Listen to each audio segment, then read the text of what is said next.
Scotland's a wild and lovely place. But there's a change we must embrace. Scotland's water's world class. No doubt. So, take a refillable bottle. When you go out. It's your water, your life. Top up from the tap with Scottish Water. Fresh, cool, clear. And only available right here.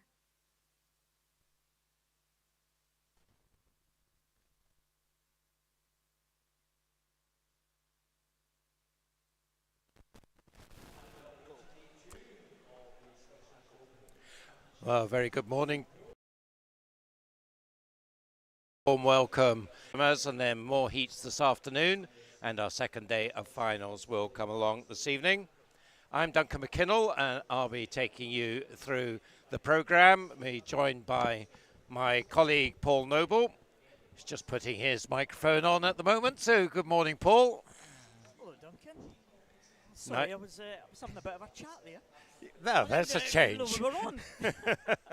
So there's our programme for today. So we start off with 400 individual medley, 100 backstroke, 200 breaststroke, 200 freestyle, 50 fly, and then we finish off with a mixed freestyle relay.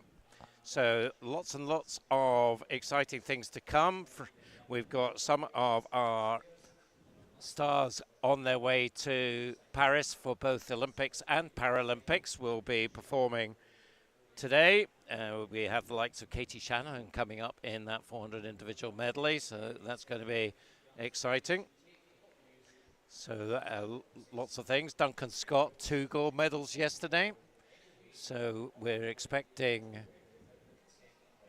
him to appear in the 200 freestyle.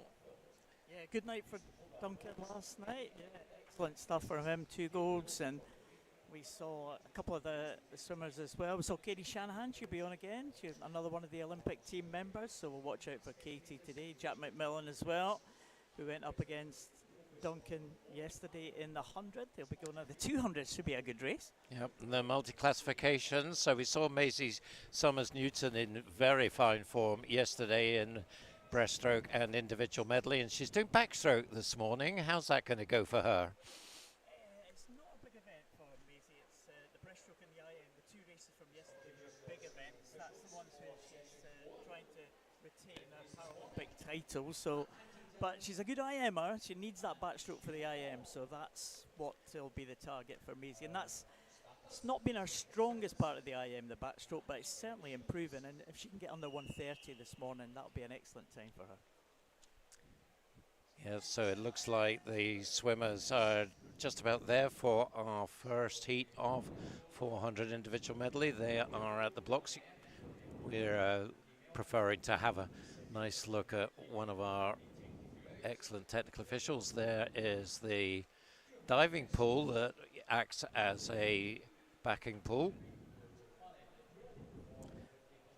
So that's where people do their final preparations before they come to the main pool to compete, and then they can go back there to swim down after they've had their race. So there's their lineup for the first heat. So we've got 5 swimmers going in it.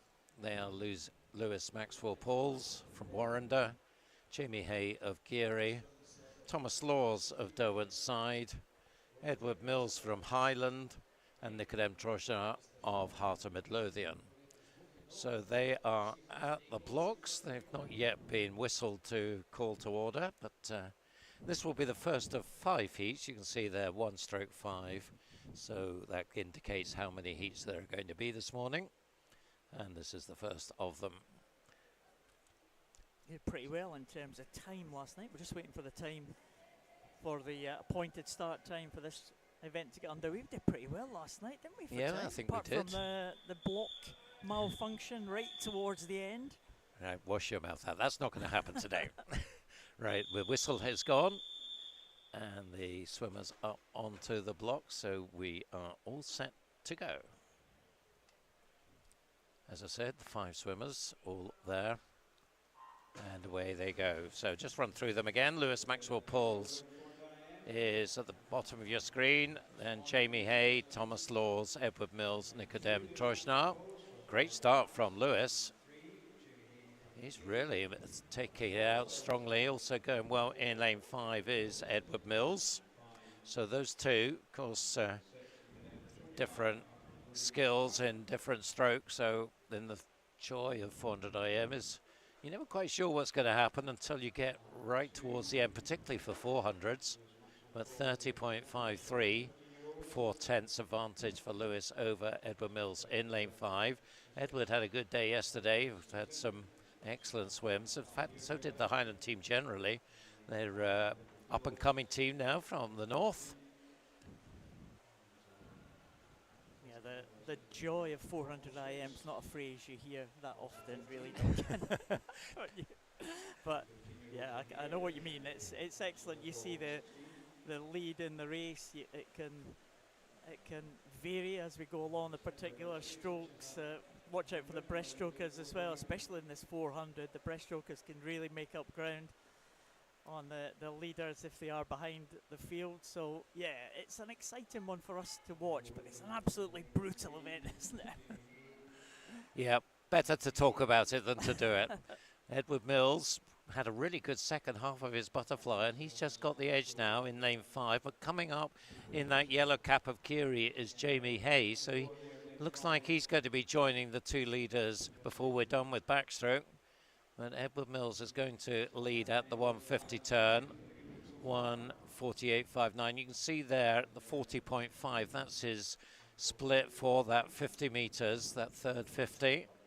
And if you can see there, he's faster than anyone else by over a second down that last 50 meters. So just starting to open up a bit of a gap. Lewis still second. Also coming up now is Thomas Laws. So really 4 of the 5 are not too far away here. But Edward Mills certainly is taking it out very strongly. Edward third in North District age groups back in March. So he's having a good season, and he goes through a halfway turn, 2:29.58. So a lead of exactly a second over Lewis. And it's interesting there because Lewis actually was slightly faster than Edward on that second 50 of backstroke. So it's all been a little bit swings and roundabouts across the 2 lengths of each stroke. What do you think in the breaststroke? Is anyone going to make a charge and try and attack Edward's lead? Yeah, we'll find out pretty shortly. Thomas Laws made a bit of a charge on the backstroke there. He was something like a 118 for that 100 backstroke, and he made up a little bit of ground over the leaders as well. And they're all kind of closing up. 3 breaststrokers almost in a row there in 2, 3, and 4. Edward Mills still leads them though, 3:16.68, and just look at the splits there. It's pretty much of an even split between him and the 3 chasing swimmers. But just about on the feet now probably is Thomas Laws. Edward Mills though just holding on to that advantage. It's almost in a diagonal line now across the pool. Thomas Laws has picked up a pace certainly in this middle half of this 400 IM. It's going to all come down to the freestyle now. Entry times for these swimmers on the 5:17, 5:18 range, so they're in good shape to challenge those times, I think, but it is still going to be Edward Mills as he comes in. And there you can see the splits. Thomas Laws just edged closer to him by over a second there, so all on the freestyle, Duncan. Could be a good finish. Yes, so Thomas Laws suddenly gave himself a chance in the second half of the breaststroke there, and it looks like he's continuing to close in now on the freestyle. So I think we're going to have a good one as our opening race here. Edward Mills has led pretty much throughout, and he is going to have to work very hard down this final 50 to hang on to that lead. You can see Thomas was around 3/10 faster, but he's still about 7/10 back, so he'll have to pick up more than that down this final length, but he's giving it a go. We've got a good sprint finish between the two of them. So Edward in the blue cap in lane 5, but it's Thomas coming up alongside him now in the black cap of Derwent's side. Is Thomas going to sneak this? I think he is. So Edward has led nearly all of this race, but it's Thomas Laws, I think, who is going to come in and take the one by maybe a metre in the end. And you see that, a 33.0 to finish on 5:15.13, nicely inside his entry time, as was Edward Mills. Two great swims to get started, Paul. It was really well timed there from Thomas Laws coming from behind. He was a little bit down on the butterfly, but came through in that middle half and had enough to get ahead of Edward Mills, who swam really well. Two great swims there, 5:15.13. So two in the 5:15 range. Couple of second improvements. Keep them coming. Yeah, absolutely. That's what we want to see. So heat 2 is getting underway. Looks like are we missing a swimmer? I think we are in lane 5. So the lineup here, Andrew Patterson in lane 1 for City of Glasgow. His teammate Aaron Machin in lane 2. Lucas Snowden in lane 3 for Aberdeen. Austin McPherson of Geary in 4, Aidan Williamson of Highland in 6, Alexander McNiven of Warrender in 7, and Cole Murphy from City of Glasgow in lane 8. The entry times in this one range 5:11 up to 5:17. Good start in lane 6 for another Highlander, Aidan Williamson. So the Highlanders making their presence felt early on here. So he leads at the 50, 31.18, up by over a second already. So a really good start from Aidan. Yeah, Highland with a bit of representation in these first 3 heats. Got another swimmer going in the next heat as well for this 400 IM, but it's a really positive start there for Aidan. Not much to choose between the swimmers behind him, but he's going to have a clear lead here as they come into the end of this butterfly. Again, the times for these swimmers: Austin McPherson from Geary, that yellow cap, he's the fastest entry time in 5:11 and go down to the 5:17 range. So we've seen a 5:15 in that first heat, so that'll be the immediate target. But what a good start there from the Highlander, Aidan Williamson. Yeah, 1:07. 3.5 seconds clear at the 100 from the rest of the field, but well, that's maybe not going to last too long, because Cole Murphy there up at the top of your screen is making really good progress, and then we got a quartet of swimmers behind him. But well, this is what we talked about, the change in fortunes of the swimmers as we go from stroke to stroke. So it is now Cole Murphy. That 3.5 seconds is completely wiped out on the first half of the backstroke. We'll see whether Aidan can pull it together and stay close to Cole down the second half of the backstroke. But, well, we saw the strength of Aidan in the butterfly. Now we're seeing the strength of Cole in the backstroke. Cole Murphy, a short course West District performer, finished 5th in that one. I was going to say finalist, but I think it was straight heat declared winner events in those West Districts. But he's put in a really nice backstroke, 2:28.60, a nice 39.7 there against a 41 for Aidan. About a second faster than the first heat was at the halfway mark. I wonder if we can see a push from Austin McPherson now in the breaststroke. He's in the yellow cap in lane 4, and then we got the two Glaswegians at the bottom of your screen, Andrew Patterson and Aaron Machin, pretty much side by side, but it's still their teammate Cole Murphy, and it does look like Aidan Williamson is a lot more comfortable on breaststroke than he was on backstroke.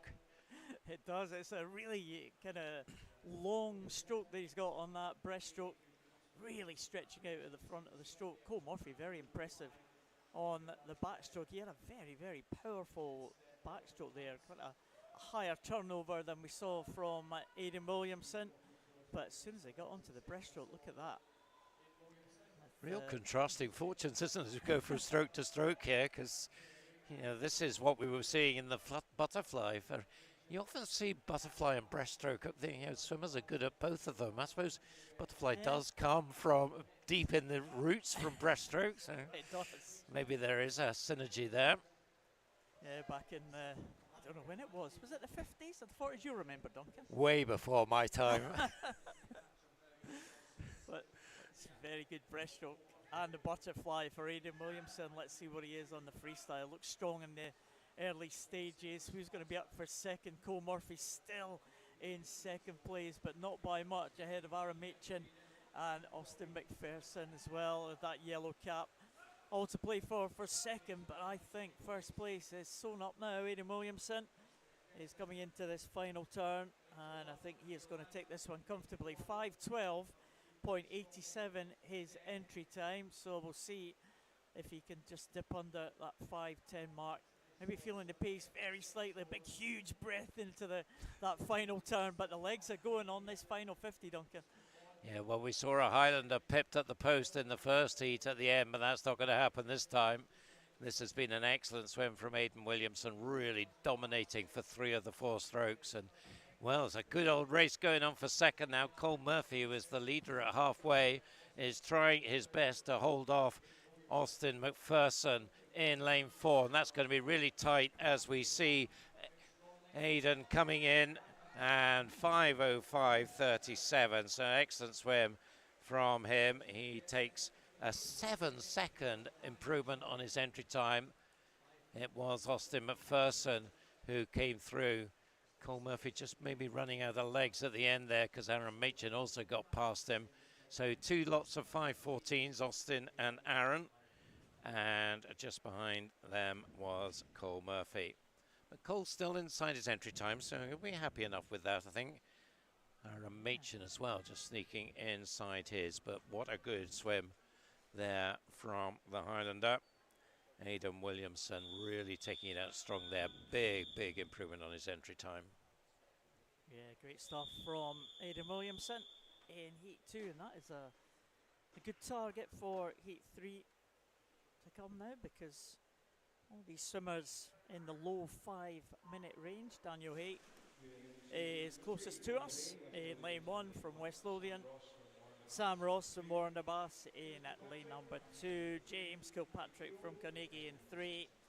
Harry Keogh from Ren 96 in at lane number 4. Connor Aspinall goes in 5 from East Lothian. We don't have anyone in 6. Tom Armitage, another Highlander.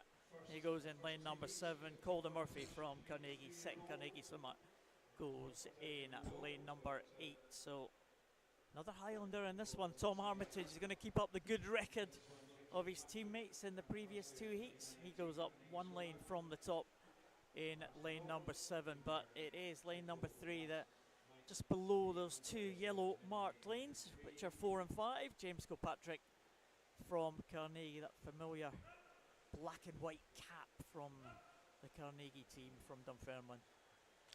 Yeah, he's a real up-and-coming talent, James Kilpatrick, particularly on the fly, and you can see that put to good use there. So he goes through 1:04.28. That's some 3 seconds faster than the previous heat for the first 100. Connor Aspinall had a very good 800 freestyle yesterday. He was the Scottish junior champion in the 800 freestyle, and he's going nicely in lane 5, representing East Lothian. So he's in second spot here. So see whether he can make any ground on James. I think he's pretty strong backstroker as well, James. So I wouldn't expect there to be too much change in this lead in this section of the race, but we'll see. Lane 7 is Tom Armitage, the Highland swimmer. So he is trying to keep that run going for the Highland team. And he is pretty close to Connor Aspinall. These 3 now with a reasonable gap over a trio behind. Calder Murphy up at the top of your screen, along with Harry Keogh in lane 4, and then in the red cap, Sam Ross in lane 2. But I think it's tightening a little bit, Paul. What do you think? Yeah, maybe just slightly. There, lane number 5 coming through, Connor Aspinall. It's good to have the splits for these 50s, isn't it? Especially in these longer races. We saw it in the 800 yesterday. You could tell what swimmers were making a move and which swimmers were maybe dropping back in the particular parts of the race, and you can see that Connor Aspinall made up around about 2 seconds there almost on the early leader, James Kilpatrick, and into the breaststroke. Kilpatrick maybe with the best start on this breaststroke, but Tom Armitage, the Highland swimmer, Highland having a great first few heats here, and he's keeping this run going, Duncan. Great breaststroke so far. Who thought that this morning was going to be a tale of the Highlander? Is that not a TV program? That could be a book, something like that. A film. Oh, Make this into a movie. if he wins this one. Okay. Maybe not. Connor Aspinall, I always thought of breaststroke probably as his weakest stroke, but he's going very nicely here. You see a second faster than James on that first half of the breaststroke. But I think this is all going to be sorted out in the freestyle. But Connor is making his move here. And we do have Tom Armitage moving up nicely in lane 7, so he's certainly not out of this. And Sam Ross is making a bit of a move as well in lane 2. But it's lane 5, Connor Aspinall. He entered on 5:02.5. He was slightly faster than that down in Manchester recently. National Age Group bronze medalist, so he does have form in the 400 IM. Had a pretty checkered season, actually. He was injured for the first half of the season, and it's taken him a while really to get back to his very best. But I think we are starting to see his very best now, and he's put himself in a really strong position as we come down the final length. You can see there, what's that, 6-7 meters of a lead? Yeah, looking very good on this freestyle. He stretched that lead away now from Tom Armitage. Very, very good breaststroke there from Sam Ross. He really took a lot of ground out of James Kilpatrick in lane number 3 and that breaststroke element of this medley. But I wonder if Connor Aspinall could be on his way to a swim under the 5-minute mark. You think he might just dip under that one, Duncan? It should be somewhere around about the 4:58 or so for Connor Aspinall, and he's had a very good swim, very good second half of this one, very good all the way through actually for Connor Aspinall as he comes in to the finish now. Let's have a check of the clock. He is going to be under the 5 minutes. That's a great swim from him, 4:58.22. He'll be delighted with that one, I'm sure. Tom Armitage, good swim again from the Highland swimmer, 5:03.01 for Tom Armitage, and that's an improvement on his entry time. And great second half from Sam Ross there, 5:06.86 outside the entry time, but he was well back at the halfway point. Really good breaststroke there from the Warrender swimmer.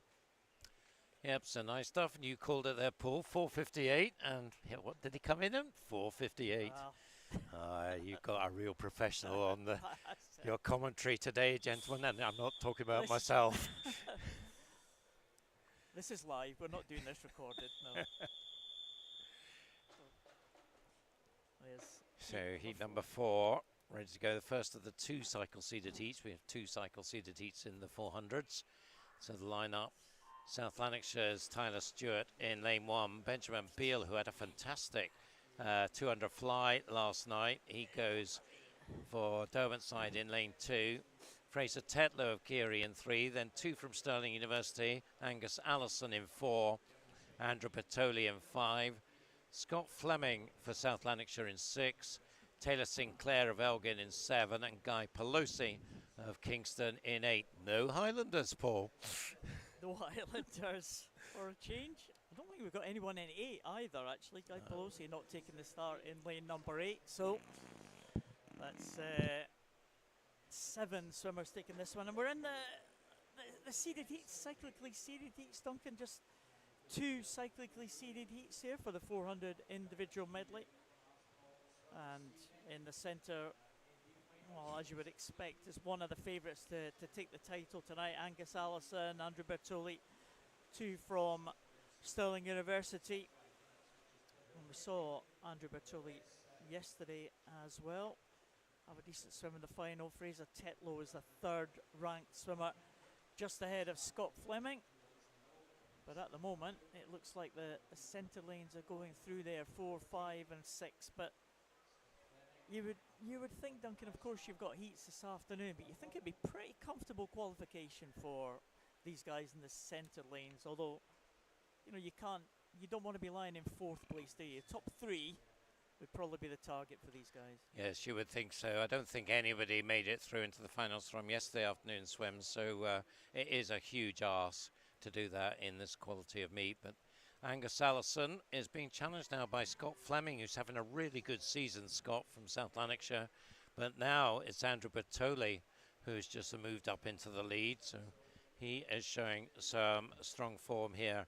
B finalist in the British Championships back in April down in London. He was bronze medalist in the British Summer Championships last summer in Sheffield. Of course, that's coming up next month.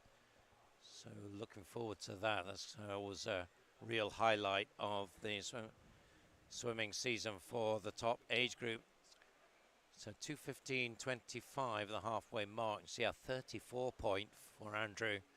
And that last 50, and that's opened up a gap. But Angus is a handy breaststroker, so he may well come back here. 400 IM, probably his signature event. Yeah, we've seen him finish really well in 400 individual medley, second half of the race. Real strength for Angus Allison, and he's pulling up now on these top three.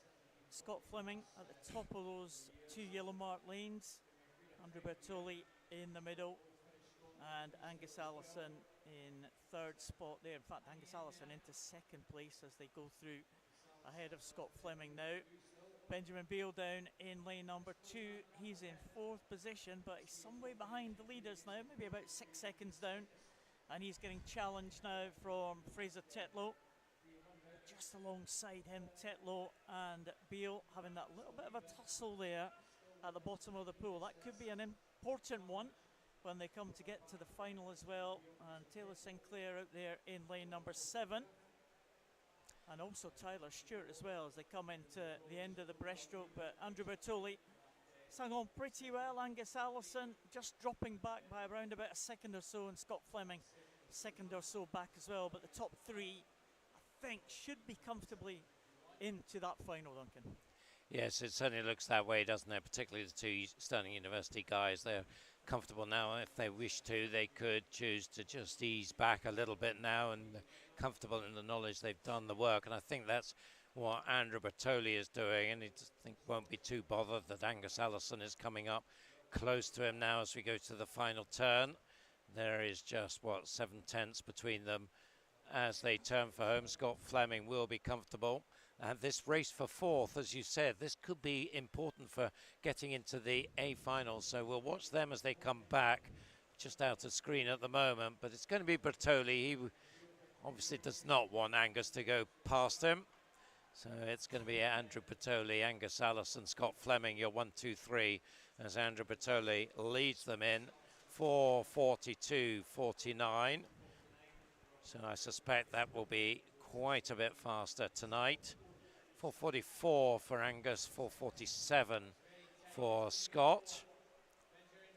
So who's going to get this fourth place? Looks like just... Oh, I thought it was going to be Fraser Tetlow. How wrong was I? Benjamin Beale by 100th of a second. The 14-year-old showed a real turn of speed at the end there. Great stuff to sneak fourth. So 4:59.31. So just make a note of that and see how the final heat compares with that. Also, remember that Conor Aspinall was 4:58.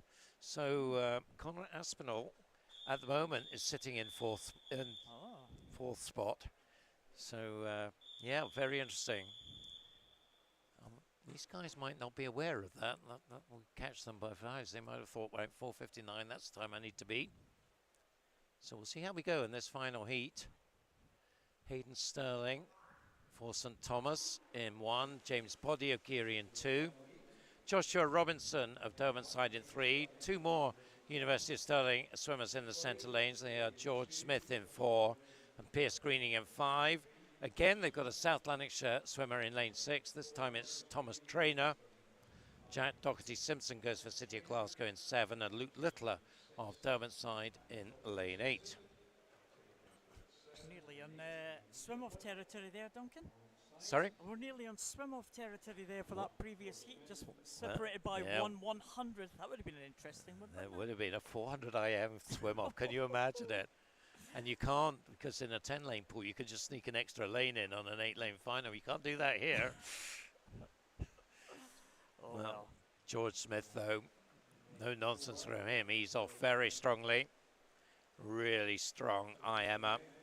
He was a B finalist in Rome and won the B final in Rome last weekend. He was fast in his entry time here, 4:16.6. Bronze medalist at the British Championships. 1:00.69 is the fastest 100 split we've seen by about a second and a half. And he's way clear of Pierce Greening, who's leading an arrowhead of swimmers. The other 7 swimmers really arrowheaded.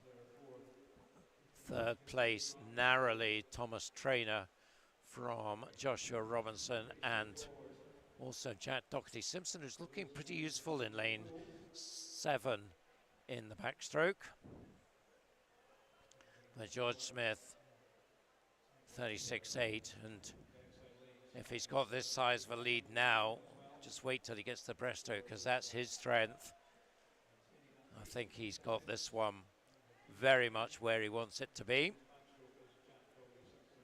Yeah, he's had a good British Championships at 400 IM, as you said, Duncan, and is really kind of coming to the fore now in 400 metres individual medley. George Smith, one of the top performers in Britain, so no surprise to see him out in front of the field. 2:13.08, just that lead of 4.5 seconds over Pierce Greening in second position.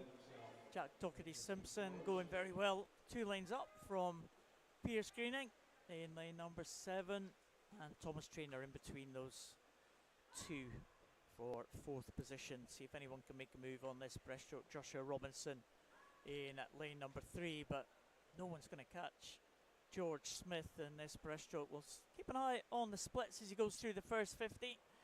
See if anyone has closed the gap or if he's extended that lead. 39.47 for the leader. And going through in second, well, yeah, you can see that 2 second. He stretched that lead again, Duncan, and the lead is, well, coming in now, what's that, about 5, 6, 7 metres now, and getting bigger all the time. Yeah, very much doing the hard work here, and you'd expect him possibly to ease back as we go in the final 100, but he's got this one absolutely stitched up. Pierce Greening with about a 3 metre lead over Jack Doherty-Simpson, who's having a good swim from lane 7. See there in the City of Glasgow cap, just coming in behind Pierce, was 3:32.66 though for George going into the freestyle. That is about 4.5 seconds faster than Andrew Bertoli was in the previous heat, so he's looking set to claim lane 4 for tonight's final. Pierce Greening certainly will be there. And Jack Doherty-Simpson, well, he has put himself in a good place.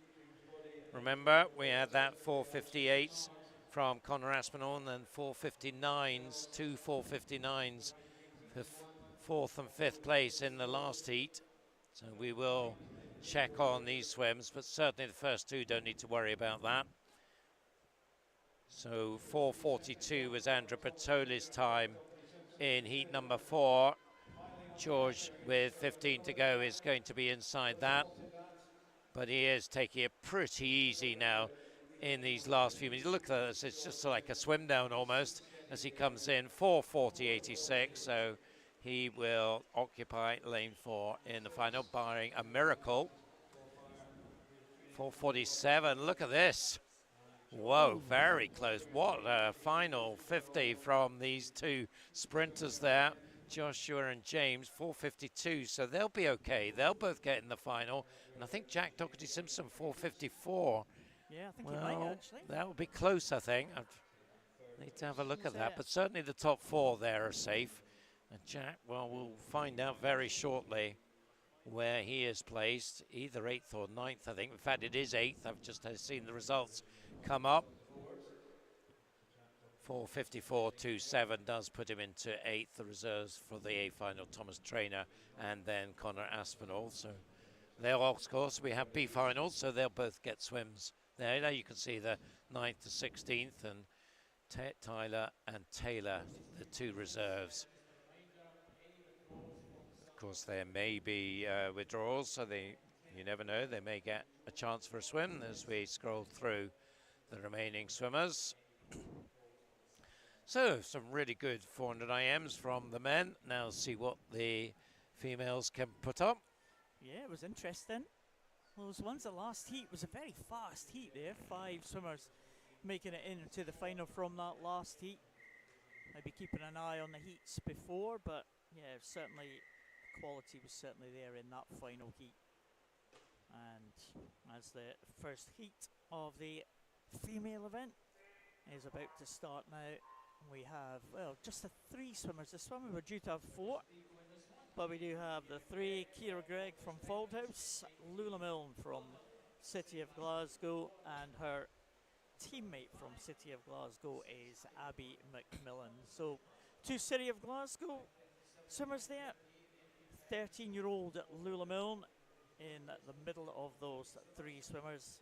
15-year-old Abby McMillan on the far side of the pool as we look at it.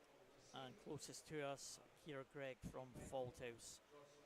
And in terms of the entry times, we're looking at somewhere, well, 4:34 for Lula Milne was her entry time, and 5:34 I should say. She'd Did be I say pleased with 4:34? 4:34. Wouldn't we all be pleased with 4:34? 5:37 and 5:38 for the other 2. So pretty close in terms of times, and you know, we've seen it before in the early heats. You can make big jumps in time, especially these younger swimmers. That's great time, isn't it, when you make these big jumps in time, and you get these periods sometimes where you can do no wrong as a swimmer, and they don't happen very often. Make the most of them. So 1:16.86 at the 100, Lula Milne. And talking about youngsters, she is the youngest of the 3, just 13 years old. So nice start from her. Is it 13, one of the youngest swimmers in the... I know there's a 12-year-old para swimmer, I think. It's the youngest I've seen in the entry list. I think we've had some 1 or 2 12-year-old able-bodied swimmers as well. Certainly nobody younger than that, I don't think. But certainly 13 is at the very much at the younger end of the spectrum here. Coming up nicely, though, is Fauldhouse's Ciara Gregg. I think, is she going to lead them in? Just, you can see how close they were. In fact, Lula by 600ths. But, well, out of the turn, all 3 swimmers very close now. Abby there in lane 6 is right there with the 2 inside her. Ciara in the red of Fauldhouse in West Lothian. Lula Milne and Abby, both from the City of Glasgow. In terms of form, Lula Milne in her age group, winner in West Districts. So we'll see if she can take that form here across to the Commonwealth pool, but it's Ciara Gregg who's just going to have the lead at the end of the backstroke, 2:44.58. See there, 43.2 against 43.7 for Lula on that last 50. But straight away into the breaststroke, Lula has the lead back. And certainly looking strong on the breaststroke, showing very nice technique, very strong arms there. Everything working in harmony. Yeah, it does look like a very good technique there from the leader, Lula Milne, and that's taken her into big advantage now over the other 2. And Ciara Gregg, well, she's holding on there. As Lula Milne just beginning to stretch away now. 47.49 there against 50.44, so the gap there for that first 50 in breaststroke, round about a second. Abby McMillan just dropping back by about 0.7, 0.8 of a second behind Ciara Gregg. Ciara Gregg certainly has got a flatter breaststroke, not so much of an up and down undulating breaststroke from Lula Milne. That's a great technique from Milne, but Ciara Gregg using that kind of flat breaststroke is very powerful, and she's not losing much ground on Lula Milne on this second 50. That red cap on Fauldhouse will just check the splits as they go into this final turn on the breaststroke. 100 to go now on the freestyle. 4:20.90. Again, a couple of seconds advantage on that last 50 there ahead of Ciara Gregg, and could be in for a decent time here at the front of the field. Duncan, 5:34 the entry time she's looking for. Yeah, it's looking that way. Just Ciara is certainly looking stronger on the freestyle than she was on the breaststroke. I think she is making some ground up, but she's got a mountain to climb if she's to catch Lula. But she's giving it a go. We'll be interested to see the comparative splits as we come up to the final turn. So here is Lula going through the turn, 5:01.65, a 40.7. And you see a 38.8 there. So still 3 seconds back, Kira. So she made up nearly 2 seconds on that last one. Also going well, Abby McMillan is also picking up the pace in lane 6. But I think Lula Milne has enough in hand here. She will not let this one slip. As you said, 5:34 her entry time. So that's the 15-meter marker. So it's going to be maybe just off that time, I think. But she is going to take the heat. I think maybe Abby McMillan has gone past Kira, and she's going to take second. So 5:39 for Lula, 5:41 for Abby, 5:42 for Kira. Great last split there from Abby McMillan, 35.17 for that final 50. That was excellent stuff. And the two City of Glasgow get ahead of the Faulthouse swimmer as we move into heat number 2. And there is the lineup for this second heat. I think we have everyone in the pool. Amy Rowell from City of Glasgow, another City of Glasgow swimmer. She goes in lane number 1. Freya Keeling from Carnegie in 2. Ava Ross from City of Glasgow in 3. Jessica Jobson from Southtyne in lane number 4. Iono Casapidis from Carnegie in lane 5. Ellen McPhee from Fauldhouse in 6. Thea Glenn from City of Glasgow in 7. And Hannah Anderson from Carnegie in lane number 8. So City of Glasgow well represented by 3 swimmers. Carnegie with 3 swimmers. 1 from Fauldhouse and 1 from Southtyne. Is it Southtyne? Southtyne side? Southtyne side, I think, but they're often, I think you're allowed to call it Southtyne. Ah, sorry. You can let us know. Yeah, that's right. We do like to get things right. Names of clubs, names of swimmers. So if you are listening on the live stream and you might be here in Edinburgh at some point in the weekend, or you know someone that's here in Edinburgh, just let us know if we're getting it right. Or if we're getting it wrong. Or if we're getting it wrong, and tell us what the right one is. We don't mind, do we, Duncan? We do not, no. So it's looking like a pretty close affair. Lane 4, Jessica Jobson, talking about South Tyneside. She leads the way, 1:14.36. That's about 2.5 seconds faster than the first heat. So good start from Jessica. Finalist in the Northumberland and Durham County Championships early in the year. Also going nicely in lane 1 is Amy Rowell, City of Glasgow swimmer. She is a good fly swimmer, so she took good advantage of that. And she's had some good swims so far already this week. And then in lanes 2 and 3, Freya Keeling, Ava Ross all up there, in lane 7 as well, Thea Glenn. So plenty of contenders in this one. Not too far away, Iona Casapidis, and I think she'll be pretty strong on breaststroke. But still Jessica, but only by 400ths from Amy. And then 2 more swimmers on 150 each there. This is getting really tight, Paul.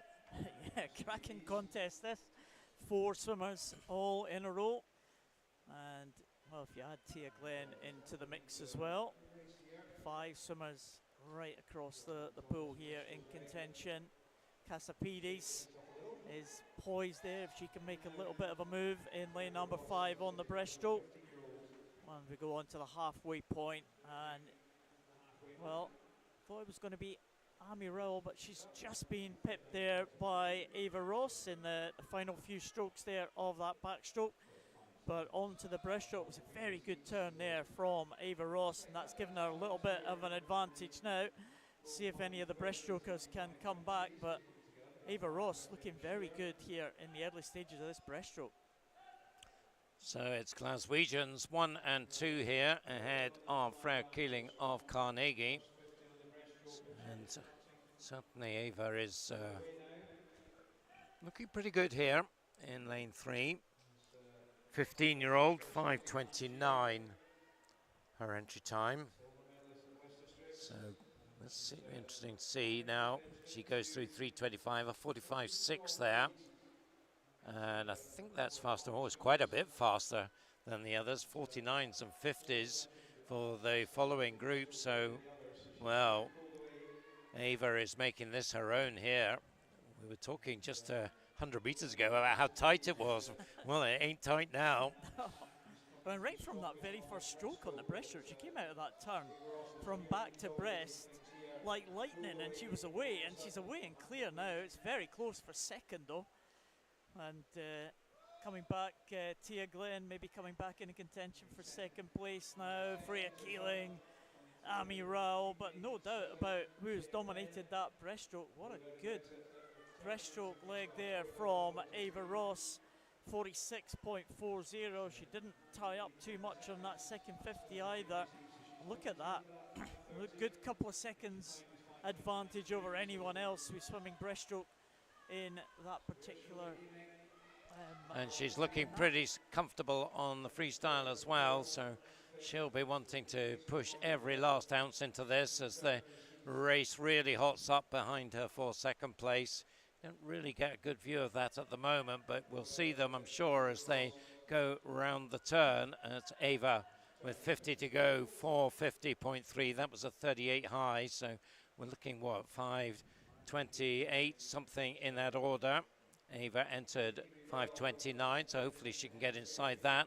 You can see there, Amy Rowell just has the advantage over Freya Keeling in second place, but also Thea Glenn not far away, and Iona Casapidis as well, but they're all in a scrap for second. Way ahead of them is Ava Ross. So 5:29.30, we want to get a time inside that. I think we're going to. So lovely stuff from Ava, 5:26.36. So in the end takes 3 seconds off edge time. Look at this for second. Ooh, Amy Rowell just got it by 3/10 from Freya Keeling and Iona Casapidis. So the two Carnegie swimmers. Freya Keeling gets the bragging rights in Dunfermline. 5:32.76 and 5:32.94, but it's the Glasgow swimmers who dominated there. Ava Ross in particular, great swim. 5:26.36. Yeah, very good from Ava Ross. That second half, she dominated that one, wins that one, 5:26.36. Amy Rowell built on that good start. Said that she had a good butterfly, Duncan. She certainly built on that. She was there or thereabouts for second place, and that's an improvement on the entry time for her. As we go into the third of the 5 heats, big City of Glasgow presence in this one. First 3 lanes, 3 15-year-olds.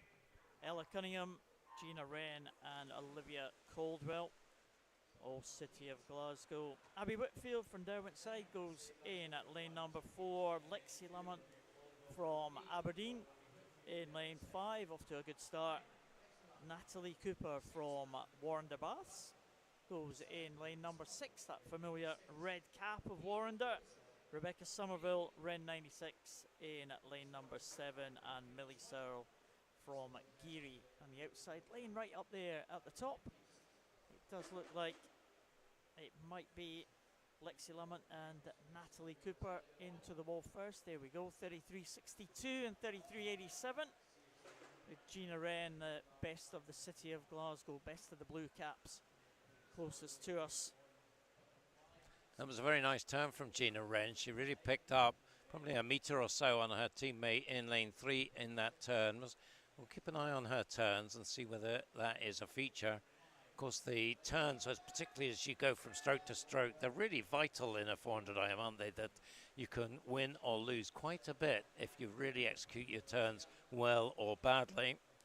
But it's Lexi Lamont, 1:13.47. That's about 9/10 faster than the previous heat at the end of the butterfly, and 39.8 there for her for the second half of a butterfly. So put herself into a nice place. Another nice turn there from Gina Wren. So she is battling for second now with her teammate Olivia Caldwell and Natalie Cooper in the red in lane 6. So these three all fairly close. But, well, let's see whether Lexi can continue to build her lead. Swims with Alison Lowe up in Aberdeen, train at the International School in Aberdeen. It's a very nice facility, short course facility. Lexi, North District Age Group champion. You see that 41.4, that was faster than anybody else for the first half of a backstroke by half a second or so. Natalie in lane 6 and Olivia in lane 3 now are the two for second. But coming up at them, we've not mentioned Rebecca Somerville of ran 96, but she is now in that group for second place in lane 7. So keep an eye on her as well in the dark cap. In fact, I think she's moving into second place. So that's been a good second half of the backstroke from Rebecca, but it's Lexi still leads at halfway, 2:36.06. Yeah, Rebecca Somerville, fastest of anyone there. With that 39.25, the only swimmer under the 40-second mark for that second 50 of the backstroke. But going away now on the freestyle, Lexi Lamont just stretching it now. Lane number 3 still going well. Olivia Caldwell. Somerville's just gone behind Natalie Cooper now. Couldn't quite keep up the pace of that backstroke. The red cap of Natalie Cooper. Now trying to make a little bit of a move now on Lexi Lamont in lane number 5. We'll just check the splits. I think Lamont's maybe stretched away from the rest there. Abby Whitfield with a good breaststroke though, 42.78 for her. Well, she was the fastest entry time from Derwent's side. We didn't see much of her in the first half of this 400 IM, but we're certainly seeing her now on the breaststroke. As you said, Duncan, the breaststroke can be vitally important, especially in a 400 IM, 200 IM as well, but it's only 50 breaststroke in a 200 IM, not much time to make an impact, but certainly in the 400, well, Abby Whitfield, we saw it in the previous heat as well from Ava Ross, really made big advantages from their strong breaststrokes. And look at that, Whitfield right on the shoulder now of Lexi Lamont, and that's another 3 seconds taken out of the lead of Lamont. So what can she do in the freestyle? Can she keep this momentum going? It's about a body length separating the two of them now. Lexi Lamont has led throughout. She will not want to give this up. And it looks like she's holding her own now on the freestyle over Abby Whitfield. These two, I think, pretty much set for first and second, with Natalie Cooper ahead of Olivia Caldwell in third. It is tightening up a little bit maybe as they come into the final turn. Let's check on the relative splits. Well, I got that wrong because Lexi was 0.6 faster on that last length. So she's about 1.8 up now, and certainly looks like she is going to hold off the challenge. I mean, she came roaring through Abby in the breaststroke, but not quite able to sustain that in the freestyle. Meanwhile, the race for third, Olivia Caldwell now has just edged past Natalie Cooper, and coming up strongly a late challenge from Rebecca Somerville, who we saw very good in the backstroke, but it is Lexi who has led all the way through and comes in 5:21 dead. That's about 5 seconds faster than the previous heat. So nice managed swim there. Abby Whitfield second and Olivia Caldwell in third. Yeah, nice freestyle from Lexi Lamont there, 35.16 for that final 50. And she will take that one. Comfortable win in the end. Abby Whitfield, great breaststroke from Abby Whitfield. Couldn't quite hold on to that pace for the freestyle. And Lexi Lamont takes it. We'll keep a note of that time, 5:21, as we moved into the cyclically seeded heats now. And we see in this one Ellie Kennedy closest to us. And no, we don't actually, because she's not there in lane number 1. Sophie Main it is from Edinburgh University in lane number 2. Alice Forrest from Derwent's side in 3. Ailsa MacDonald trying to win another title here. She goes in lane number 4 for Edinburgh University. Rebecca Reid from Aberdeen in lane number 5. Emily Maxwell Derwent's side in 6. Alice Cumming from City of Glasgow in 7. And India Marshall from University of Aberdeen Performance out there in lane number 8. It's a nice spearhead pattern, nice arrowhead there as they go through that first 50 on the butterfly. Can be sure it won't remain that as they go through this 400 IM. Ailsa MacDonald off to a very good start from Edinburgh University. Alice Forrest going well, a 15-year-old, the youngest in this field from Derwent side. She goes in lane number 3, and she's pulling up on Ailsa MacDonald here as they come to the end of this butterfly. Looks like a good start from the youngster, Alice Forrest. Yep, she's just sneaked into the lead, 108.21, so we're a good bit faster than we've seen in the earlier heats. There's 2 swimmers on 108s there. Ailsa MacDonald, winner of the 200 IM last night, and so she'll be looking to be back to the podium again this evening, and maybe just edge past Alice. Well, I don't know about that actually. The two of them pretty much side by side. Third place, Rebecca Reed. She was also on the podium in the 200 IM yesterday. Can she get back there today for the 400? But it's Alice just in the lead again. 39.6 against 39.8. Ailsa will be strong on the second half of this one. So Alice, if she can, will want to build up a bit of a lead here. We saw Alice here in Edinburgh for the Edinburgh International. She was a finalist in that one. She was also a finalist in the British Summer Championships last summer. So she's got form in this event. 15-year-old, as we said. In fact, she was up in the National Championships last year. Of course, we were in Toll Cross last year for this event, and she was a finalist last year. We'll be hoping to be a finalist again tonight. She's got a lead of about 1.2. I would expect Ailsa to come back at her in the breaststroke. Let's see if that happens. Rebecca Reed in third, but Sophie May not that far behind her in lane 2. And it's getting tighter now at the front as Ailsa, well, contrasting strokes between the two of them.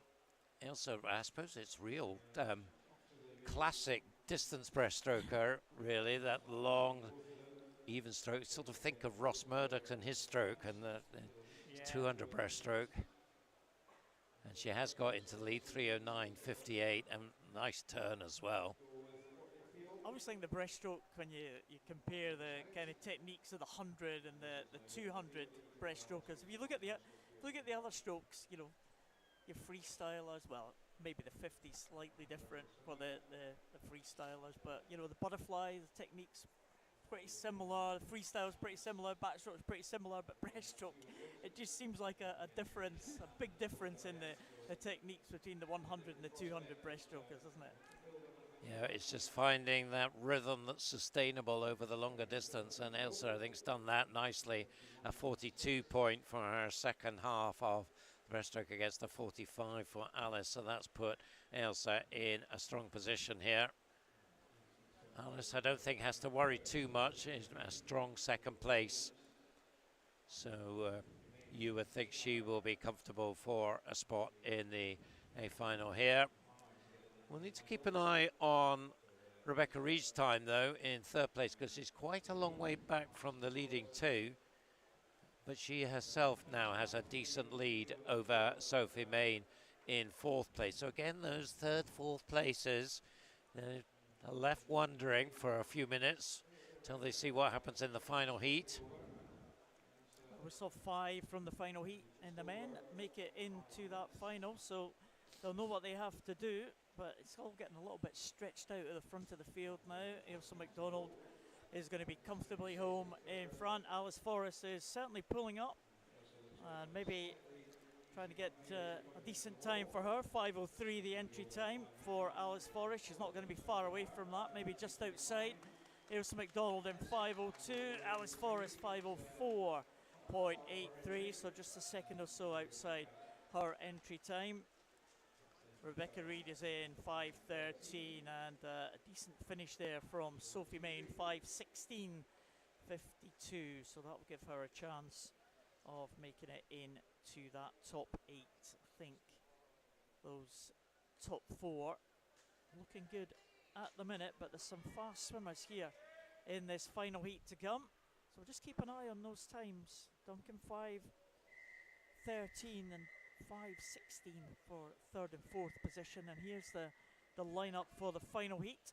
I think number 5, and some big names in this one. We have all the 8 swimmers taking the start. Catherine Bodie from Geary, closest to us in 1. Connie Logan from Crawley in 2. Evie Mackey from South Lanarkshire goes in 3. Katie Shanahan, Stirling University in 4. Nullagau from Geary in 5. Evie O'Halloran Hutchison, Derwentside in 6. Tegan Black in 7 from East Lothian. And Rosie Forster out there in lane number 8. And the outside lane for Warren DeBath. So, good start, as you might expect. The class of the field, you have to say, Katie Shanahan, Duncan. Yep, she's going to be on her way to Paris. We'll be swimming this event, 400 IM. Second in the British Championships within the qualifying time. She's also qualified in the 200 backstroke, so we'd expect to see her swimming both of those events in Paris. But so this is her warm-up, probably almost certainly her final competitive swim before she heads off to Paris, and she's certainly opening up a big advantage here. Early on, 1:06.13, 2 seconds faster than the previous heat, and 2.5 seconds clear of Evie Mackey. Evie looking strong in second place, perhaps going slightly against the form book at the moment, with Nuala Gow behind her at the moment, and also Evie O'Halloran Hutchinson not too far away in the white cap in lane 6. But, well, Katie Shanahan, you would think, now we talked about the fact that she has qualified for the 200 backstroke, and you can see that backstroke technique there as she goes through her backstroke turn, 38.3, and that's going to be a lot faster, I think, than anybody else. You see there in 40s, 41s. Rosie Forster gets sub 40, so nice backstroke coming in from her over in lane 8.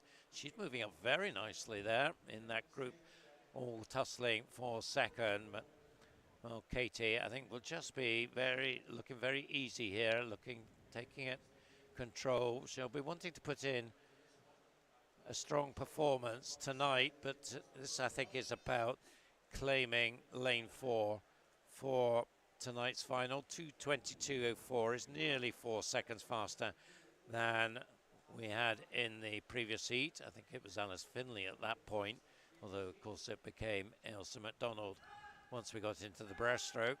Look at that, 6 swimmers all vying for second place there. And there's going to be a mighty scramble for some of the places in that open final, I think. Well, we saw 5 from the men in that final heat. I wonder if we're going to get something similar for the women. Certainly the top 2 in that previous heat were away and clear. But, well, third place might be under threat. The third place finisher, I should say, from that previous heat might be under threat. 5:13, as we see Katie Shanahan going through in 42.10, and it's great to see the likes of Katie Shanahan and Duncan Scott. Of course, we saw him swimming last night, take a couple of titles. Kathleen Dawson is due to swim a little bit later on this morning as well. But, you know, the Olympic Games, not the pinnacle of the career. Duncan's already been to a couple of Olympics. It'll be the first games for the likes of Katie Shanahan in, well, just about a month's time, I think it is. Duncan, they kick off, I think the opening ceremony is something like the 27th, is it? I think it's pretty much around that time anyway. Yep. So they'll be getting excited at this point, particularly the swimmers like Katie who are making their debut. 3:46.60 is 5 seconds faster than the previous heat. So she's done what she needed to do. Nuala Gow has had a strong breaststroke. She's now clear in second. So that 6-way contest that we had at the halfway mark has broken up a bit now. Evie O'Halloran Hutchinson in third, just out of camera shot at the moment, as we see Katie in lane 4 in the black of University of Stirling, and Nuala in lane 5 in the blue of Geary. And there we see Katie Shannon smoothly through the turn there, just sub 35 for her final. So we're looking at something in the mid to high 450s, assuming she doesn't ease back. Of course, she did a 4:36 in London, so you can expect to see her quite a bit faster tonight. Of course, the Scottish record and British record held by the great Hannah Miley. It'd be interesting to see whether Katie can get close to that sort of time during her career. 4:31, an amazing time from Hannah there. 4:55.54 though is a nice smooth heat swim from Katie Shanahan. Nuala Gow will certainly be in that A final, 5:05. So she'll maybe be third, I think, fastest for that. Evie, 5:10, she'll be okay. Evie Mackey as well. So the two Evies, I think both will qualify. 5:16. Maybe that's 8th or 9th. I think that might be 8th. It could be. It's a low 5:16. I can't remember what the split was for that previous heat, but certainly top 4 are going to be in. And possibly top 5. We'll find out right now. Here we go. Connie Logan has made it. 5:16.13. Katie Shanahan leads the way, as you would expect. And Sophie Main, she'll miss out by, 0.3 of a second.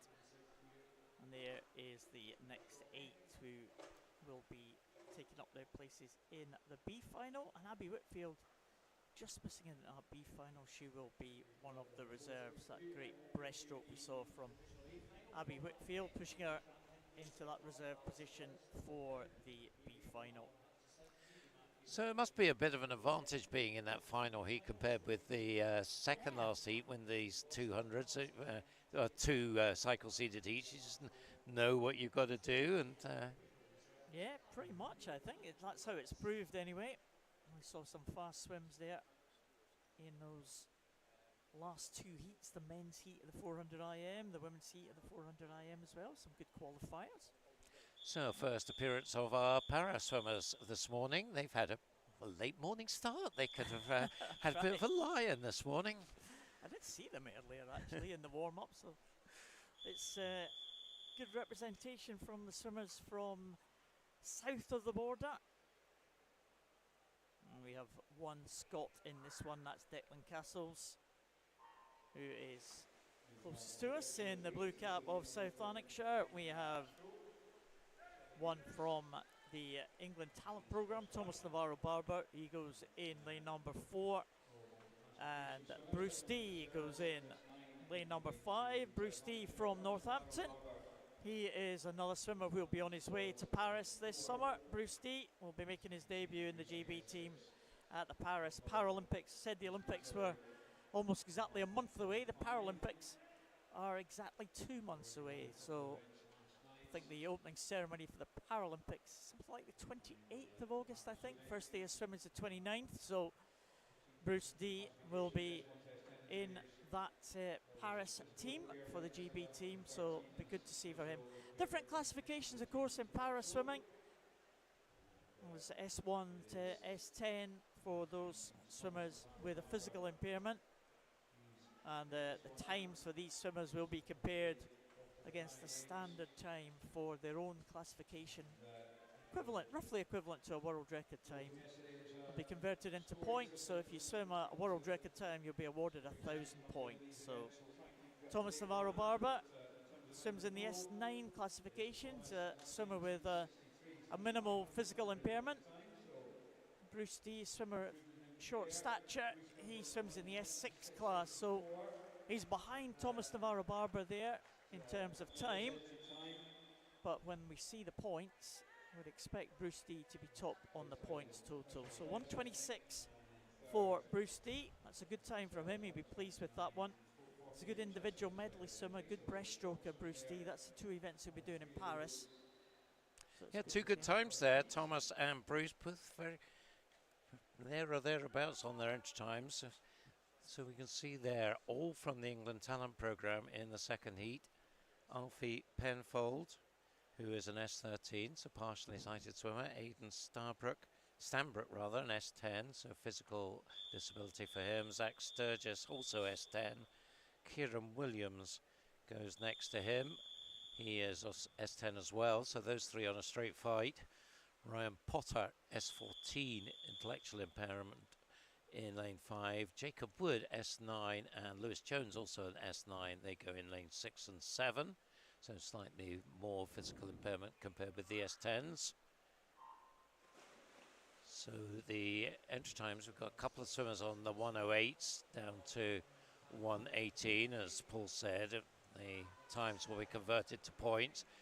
My guess is certainly the top two from the first heat will make it through to the final. So the 8 with the highest number of points will go through into the final. So we had 3 in the previous heat, 7 in this heat, so 10. 2 will miss out. Well, so you don't two want more to to be. come as well. We've got Louis Lawler and Stephen Clegg to come as well. So we do. So 4 will miss out. Yeah, so 33.92 for Ryan. So he is leading the way, the S14 swimmer in lane 5, 108.91 his entry time. yes. Beside him in lane 4, Kieran Williams. So he's leader of the S10s. And lane 6 is Jacob Wood, the leader of the S9s. Yeah, as you said, Duncan, the England talent program bringing a big squad up here of youngsters trying to make their way through into the international competition. Ryan Potter getting in there, 109.45. So well done, Ryan. Kieran Williams in second, winning that battle of the S10s. Ahead of Zach Sturgis. Jacob Wood having a good swim there in 113.17. That's a slight improvement on his entry time. So it's good to see improvements being made. Try and bring you the points as soon as we can, Duncan. I'm not sure if we're going to get them. It's unfortunate we're not getting them on the scoreboard, but if we get a note of the points as we go through, we'll try and bring you to see who has made that final. You would expect the likes of Bruce D in the first heat to come. As we said, 2 swimmers in the heats to come, 2 people on their way to Paris, Louis Lawler and Stephen Clegg. You would expect them to have big points totals. Yeah, they're both going in heat number 6. We had a terrific battle between them yesterday, didn't we?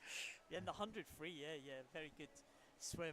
They always have a good tussle, those two, actually, in terms of time. They're both in different classifications. And Louis Lawler just getting 10 points ahead of Stephen Clegg. But Stephen, I think, quite likes to swim against Louis Lawler. I think vice versa as well. They always have a good tussle between the two in terms of time. Both of them going to Paris as well. So this is heat number 3. The line-up: Rory Hall of Mulgine Bearsden in 1, Keane Smith of Edinburgh University in 2, Tyler Spalding of Carnegie in 3, Callum Mackenzie of Perth City in 4, Ishmael Shalabi of East Lothian in 5, Rowan Brown of Elgin in 6, Fergus Woodward of Portobello in 7, and Jed Armitage of Highland in lane 8. Strong start from Ishmael in lane 5, and also in lane 1, Rory Hall off to a good start. Trying to get in that mix now over in lane 8, Jed Armitage. He's well tied with Ishmael at the halfway turn, 30.63 for the pair of them. But out of the turn, looks like Ishmael just had the slightly better turn. Not far away, Fergus Woodward of Portobello in lane 7 as well. So it looks like they're the 3, lanes 5, 7 and 8, who are going to decide this coming down towards the final 10 metres now. As we see them coming into the final 5, there's also a strong finish coming in lane 3. Ooh, nearly Tyler Spalding got there, but not quite. Ishmael held on to take the win, 103.97. But that was a storming finish from Tyler there. Found another gear in those last 10 or 15 metres, 104.20 for him, taking second spot. Yeah, he certainly did. Good finish there from Tyler, bringing him into second there. And then danger all across the pool as we move on to heat number 4. Mano Drysdale goes for Warren DeBass in lane number 1. Ethan Collins from Bellshill in 2. Robbie Thompson from Shetland, he goes in lane 3. Tom Armitage back in the water again, the Highland swimmer. He goes in 4. Nathan Wilson, Carnegie in 5. Maxim Shamrila from Stirling University goes in 6. Aaron Drake from Warrender in lane number 7. And Conan Swinney from Gateshead and Wickham right up there in lane number 8. Well, we saw danger right across the pool in that previous heat, lane 7 and 8 featuring in the shake-up at the front of the field, and it's lane number 6 now that looks like he's had a decent start here. Maxim Shamrila off to a very, very positive start. Look at the stroke rate there of Maxim on that first 50. Wonder if he can keep that going. 28.17, incredibly fast first 50 there. Aaron Drake in second, Mano Drysdale in third, Tom Armitage in fourth. Not much between all those swimmers. Aaron Drake maybe with the best turn of those, but the high stroke rate of Maxim Shamrila is he's continuing to do that, maybe just feeling the pace very slightly in the closing stages here, but this has been impressive. Let's have a check of the time from Maxim. 1:01.98 was the entry time. 59.65 is the finish time. Boy, great swim. Yeah, he took that out like a storm, and as you said, he was just feeling it a little bit at the end, but he'll be very pleased, I think, to get under the minute there. The 100 backstroke, that's always a strong performance. Just 600ths there between Tom Armitage and Aaron Drake, second and third. So you'll line up for heat number 5, the first of the cycle seeded heats, 3 in the 100s and 200s. And the lineup is Joshua Press in lane 1 for Stirling University. Lane 2 is Jack Doherty-Simpson of City of Glasgow. You're looking there at Conor Massey of University of Aberdeen in 3, and beside him his teammate Jamie Ferguson, silver medalist in the 50 bat last night. Charlie Poulgas for Stirling University in 5, Callum Peebles of East Lothian in 6, Joseph Edgar of Derwentsside in 7, and Finlay Sang of City of Glasgow in lane 8. So we have Jamie Ferguson with the fastest entry time, 55.66 in lane 4. So we'll see how he goes. B finalist in the British Championships. And he's off to a decent start, but so in lane 5 is Charlie Poole.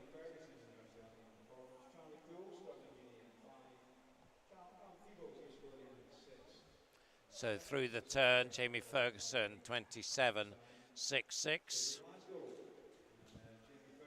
Just ahead of Charlie Poole.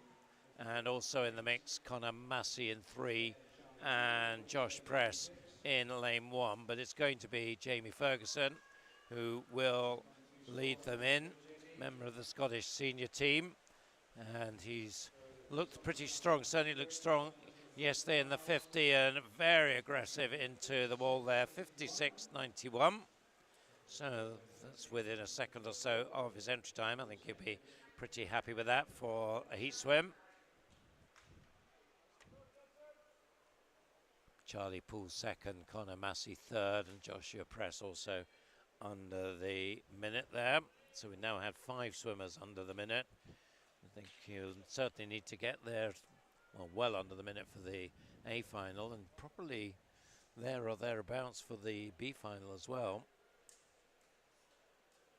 Yeah, this is the lineup for heat number 6, the 2 para swimmers we talked about earlier. Louis Lola goes in lane number 1, and Stephen Clegg goes in lane number 7. So a full lineup: Lola in lane 1 from City of Glasgow, Logan Jackson, University of Aberdeen Performance in 2, Robert Burgess, Edinburgh Uni in 3, Zach Speakman from Stirling Uni in 4, Jordan McPhail, Edinburgh University in 5, Lucas Brown, Stirling University in 6, Stephen Clegg goes for Edinburgh University in 7, and Jensen Norris from Perth City out there in lane number 8. The 2 para swimmers, Stephen Clegg and Louis Lola, both Scottish record holders. Stephen Clegg also the British record holder, 59.50, set that earlier this year, that British record. Not too far away from the world record for his classification, the S12, in 59.35 that one is. So we'll watch out for the times of the likes of Stephen Clegg and Louis Lola as they go through. As I said, they're both going to the Paris Paralympic Games. They're being headed at the moment by Zach Speakman and Jordan McPhail in those centre lanes. Zach Speakman with that entry time 55.21, but trying to get close to that. Jordan McPhail in second, Lucas Brown going well in sixth, but it is Speakman 56.13. McPhail, Brown, Burgess, that's how they finish. Clegg just over the 1 minute mark, so just outside his own Scottish record and British record, which stands just under the 1 minute. Oh, Lawler disqualified. That's not good for Louis Lawler. Wonder what happened there. Start, no, I didn't see that, but well, that will take away that head-to-head that we might have seen in tonight. So that's unfortunate for Louis, but Stephen Clegg's faithfully through, and Zach Speakman, I think with that 56.13 is the fastest so far with one heat to go. And in the lineup for this final heat, Harry Sharp in lane one, a couple of junior gold medals for him last night. Greer van der Merlen and Sterling Swimming in 2. Andrew Brodie and Scott Gibson for Edinburgh University in 3 and 4. Duncan Scott, don't often see him doing 100 backstroke. He's in lane 5 for Stirling University. Lewis Maxwell of Derwent's side in 6. Logan van der Merlen and Sterling Swimming in 7. Corey Phillip of Dundee City Aquatics in lane 8. So Scott Gibson won the 50 back yesterday. It'll be very interesting to see how Duncan Scott gets on, because of course he has to be good at all 4 strokes to be the master at individual medley that he is. At the moment he is a fair bit back on Scott Gibson. Scott probably more of a 50 specialist, but he is working very hard on upping his range to the 100, and he goes through in 26.89. Andrew Brodie second, Duncan Scott third. Those two pretty much side by side now. And Duncan Scott, I think, just easing into second place now. I don't think he's going to catch Scott Gibson, but of course Duncan is notorious for taking it fairly easy in the heats when he doesn't have to. We've seen him from outside lanes winning many, many times, but he'll be safely in the final in a 57.36 behind Scott Gibson, 56.19.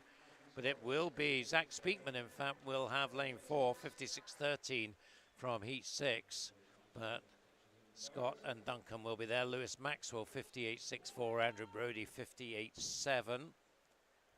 The youngster, Harry Sharp, also getting under the minute. He was entered 59.76, so pretty close to that. There's your top 8. Duncan Scott safely there. And there's your next group.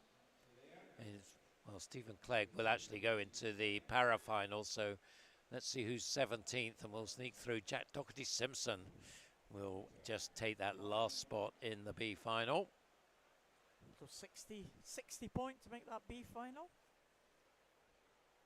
And yeah, as you said, Duncan Scott is almost the speciality of just sneaking into the finals, just doing enough.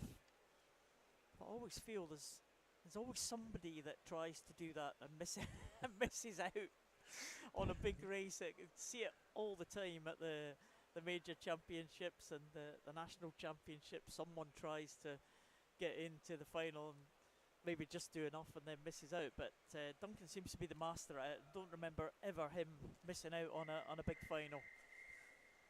And he's going to be in that backstroke as well. As we move on to the women's events, and the para swimmers will start us off in this first heat.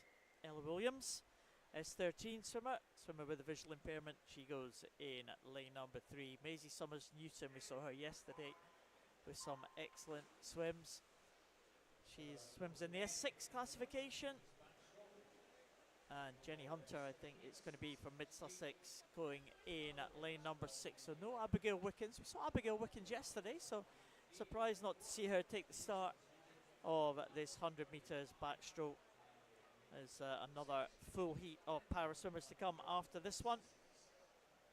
But it is Elle Williams who is leading them out there from the England Talent Programme. Maisie Summers-Newton, well, again, one of the stars of para swimming. Maisie Summers-Newton, what a great record that she has got over the past few years. Double Paralympic champion. She's won titles at all the major events, Paralympic Games, World Championships. European Championships, Commonwealth Games. She is the real star of GB swimming, a big, big hope for the Paralympic Games in Paris. And you'll see her swimmer again, short stature, swims in the S6 classification.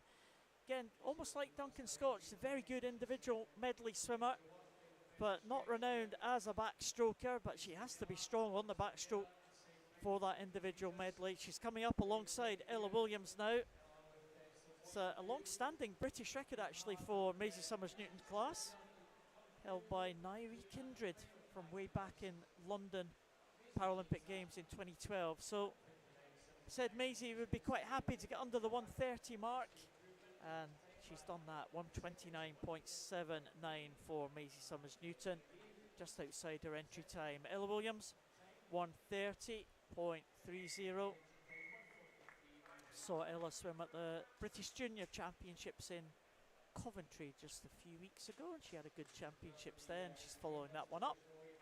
Breaking news on the men's paras. So Stephen Clegg, 934 points. That's pretty respectable. He will head the field. Very good.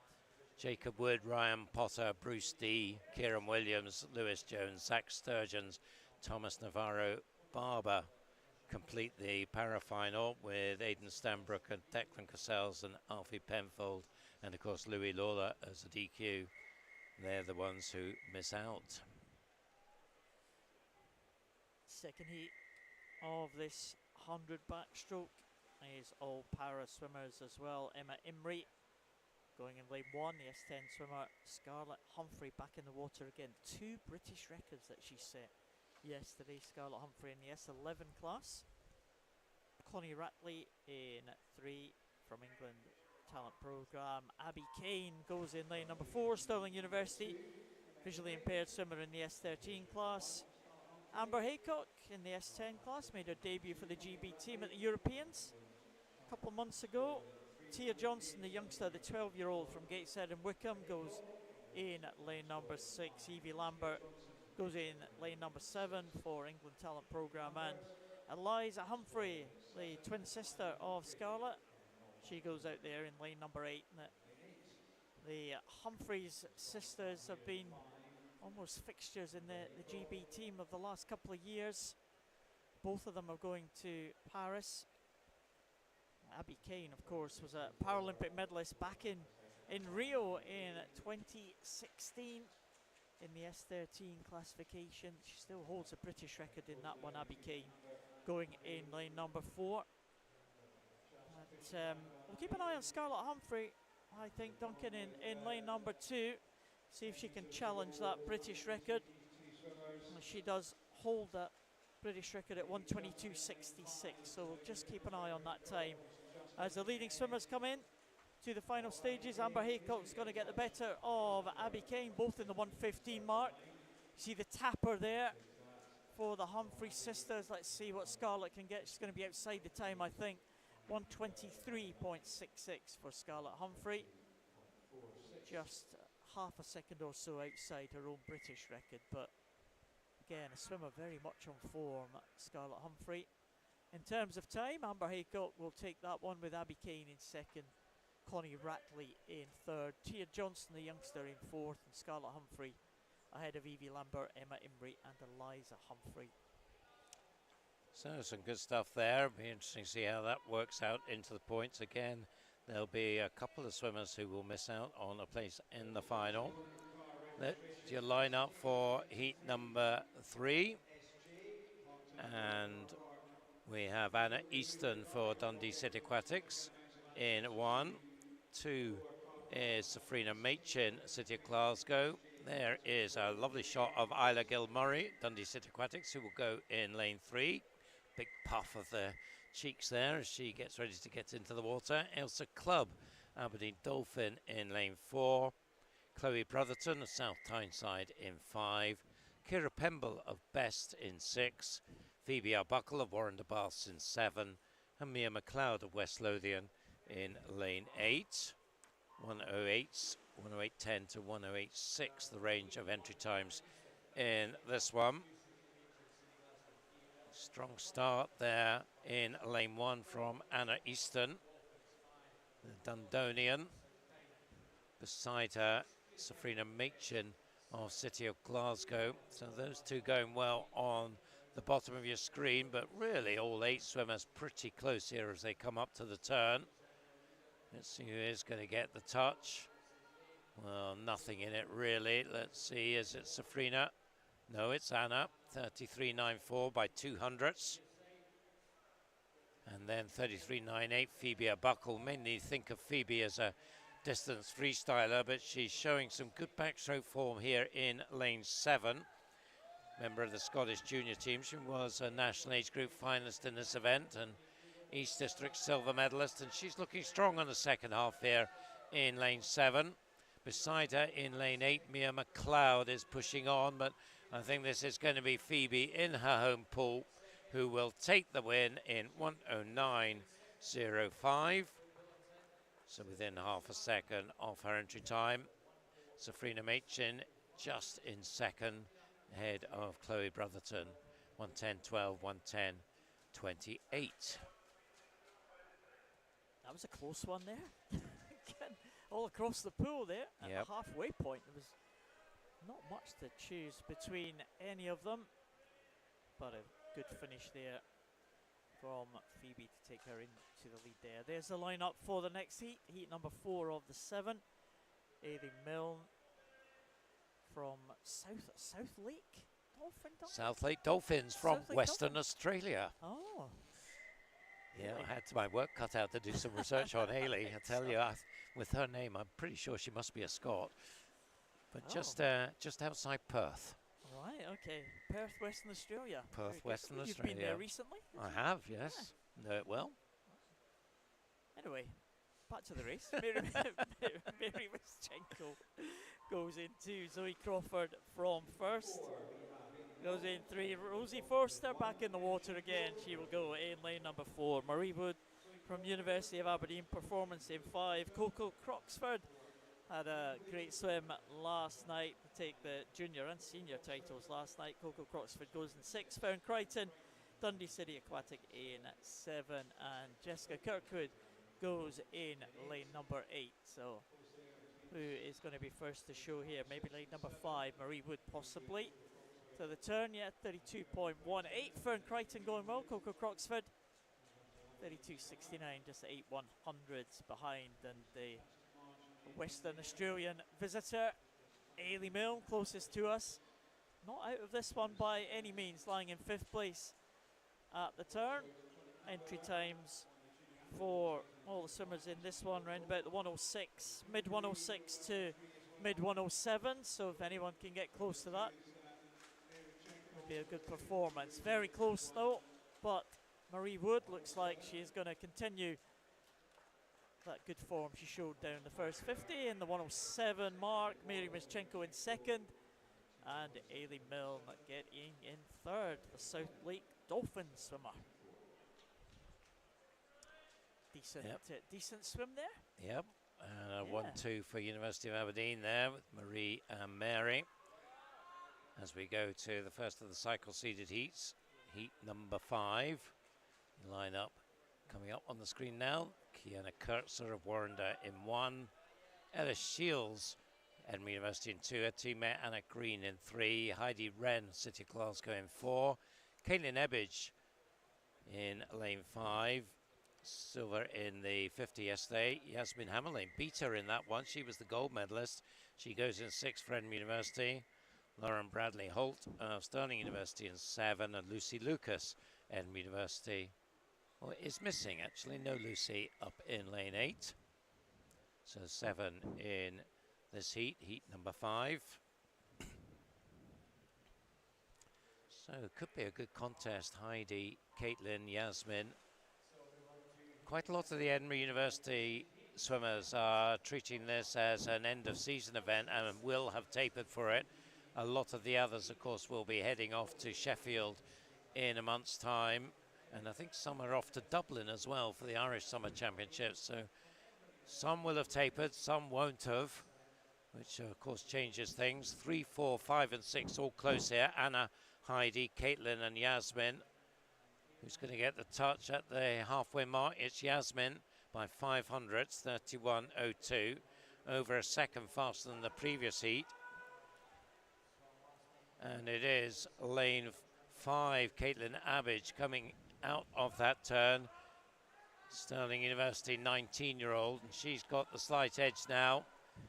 Yasmin in lane 6, probably closest to her, followed by Anna Green in 3, and Heidi just behind them. But it's going to be Caitlin, I think, will bring this one in by about, well, best part of a metre, 1:03.77, so good, competent heat swim there from Caitlin. Well,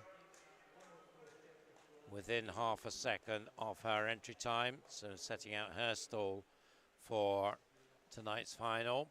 So third place, 1:04.48, so keeping a note of that. As, of course, we've got 8 swimmers for the A final out of this and the next 2 heats.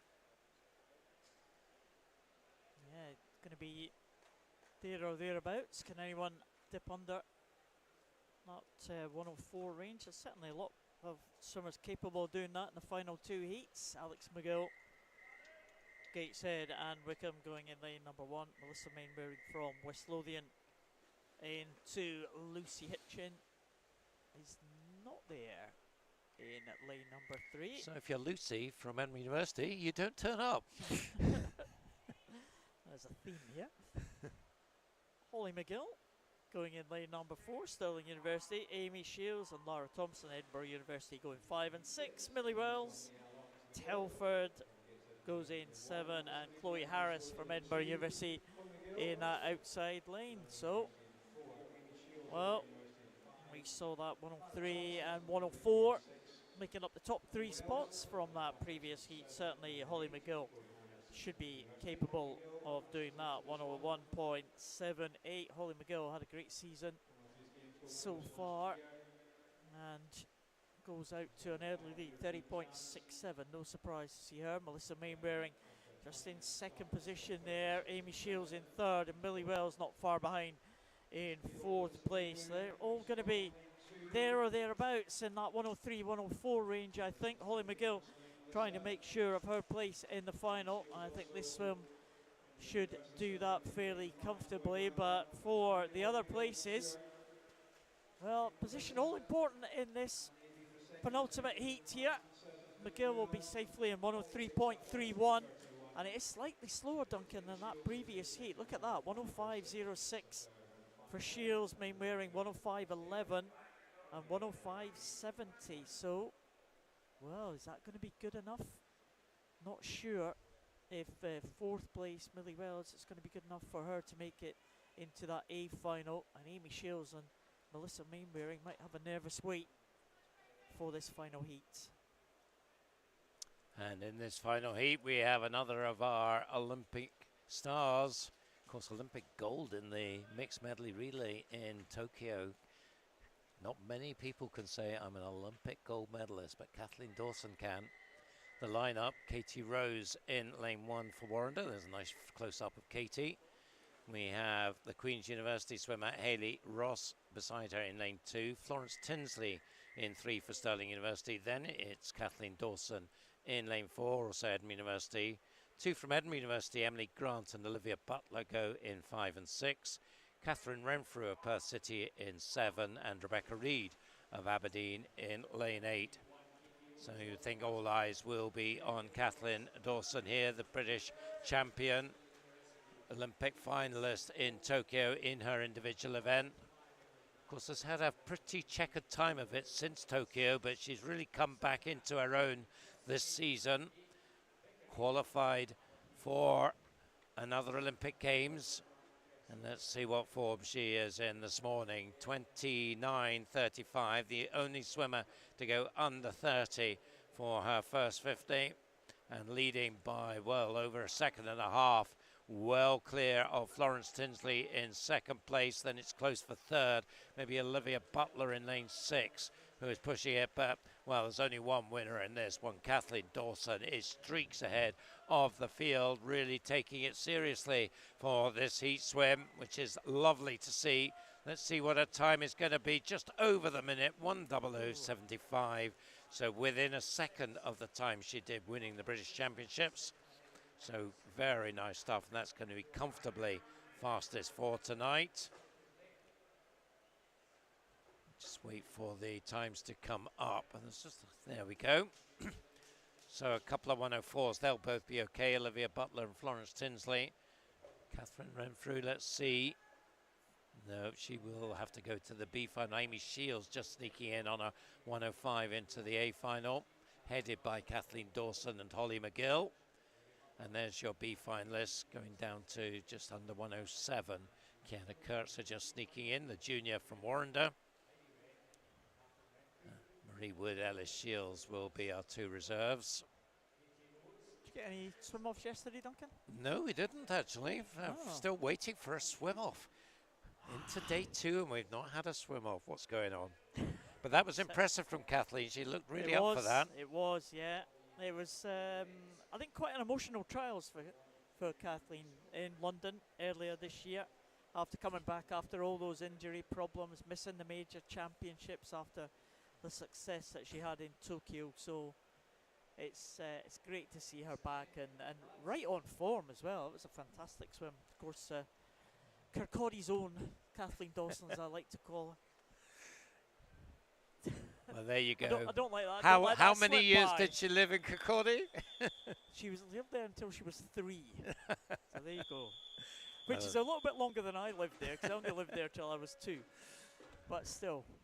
So she had more durability in the Kirkcaldy Stakes than you did. Well, she was, breaking news. 200 breaststroke is up next. And your lineup for this first heat, we have Lewis Graham from Stirling University in lane 2, Carl Connolly of City of Glasgow in 3, Kieran Hayes of Aberdeen in 4, Taylor Sinclair of Elgin in 5, Sam Ross of Warrender in 6, Adam Hill, Stirling swimming in lane 7, not a Kirkcaldy swimmer in sight. Oh dear. Never mind, there'll be one along in a minute. Glenrothes with a big, good couple of swims here. It's good to see a Glenrothes swim. My old club as well represented. They'll be in the heats to come, but it's good to see them building up their participation at the big championships as well. But at the moment, closest to us, it's Lewis Graham from Stirling University, Kyle Connolly from City of Glasgow. Those are the two that are leading the way in the early stages of this first heat of the 200 breaststroke. Again, all the heats are seeded, of course, with the fastest swimmers in the middle, and those two yellow marked lanes in 4 and 5, with lane 4 being the fastest entry time, lane 5 being the second fastest. But it doesn't always work out that way, and I suppose we shouldn't be too surprised, because some of the entry times in the heats are very, very close. I mean, some of those backstrokes right across the pool, they were separated by around about a second or something. So not really a surprise to see the swimmers in the outside lanes making a little bit of a bid for glory here. Lewis Graham still holding off the challenge from Kyle Connolly. 15-year-old Kyle Connolly. Looks like a very good technique again. We talked about that 200 breaststroke, very long stroke for the youngster, that blue cap of City of Glasgow. Lewis Graham just in second place now as Connolly hits the front, and in third spot across there in lane number 5, Taylor Sinclair. But entry times, Duncan, 2:37 and 2:38 for these two, and could challenge that. Yeah, they've had a good contest, haven't they? But it looks like it's the Glasgow swimmer, Carl Connolly, who's going to lead it. But Taylor Sinclair is pushing on as well, just out of your shot there. But you see him now in lane 5. Not too far away, but Carl Connolly by about a body length now, and he will take this first heat. We'll check on his time, just outside his entry time, 2:40.52. Taylor Sinclair did come through to take second, just touching out Lewis Graham at the end there, 42.5 for his final 15. I have news of the qualifiers for the female 100 backstroke para swimmers, and it's going to be interesting because there's only, 30 points between the top 3, 697 Maisie Summers-Newton, and then Scarlett Humphrey 678, Amber Haycock 668, Abby Kane also in the 600, 624, And the other ones who qualify, Connie Ratley, Eliza Humphrey, Tia Johnson and Evie Lambert. Yeah, should be a good one. And not a big event for Maisie Summers-Newton, as we said, but very strong individual medley swimmer, so no surprise to see her do a good backstroke. And again, Scarlett Humphrey in the mix as well, and Abby Kane as well, very good backstroker. And Amber Haycock, an emerging swimmer, made her GB debut in the Europeans just a couple of months ago. That'll be the final for the para swimmers, and we're on to the second heat now of this 200 breaststroke for men, second of the 5 heats. Finlay Bennett and Craig Shaw, they go in lanes 1 and 2, both South Lanarkshire.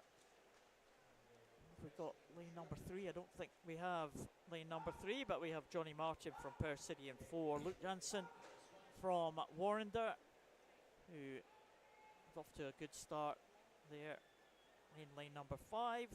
Callum Aitchison from University of Aberdeen Performance in 6, Jack Philpott from Derwentside in 7, and Aidan McCavish from First in lane number 8. So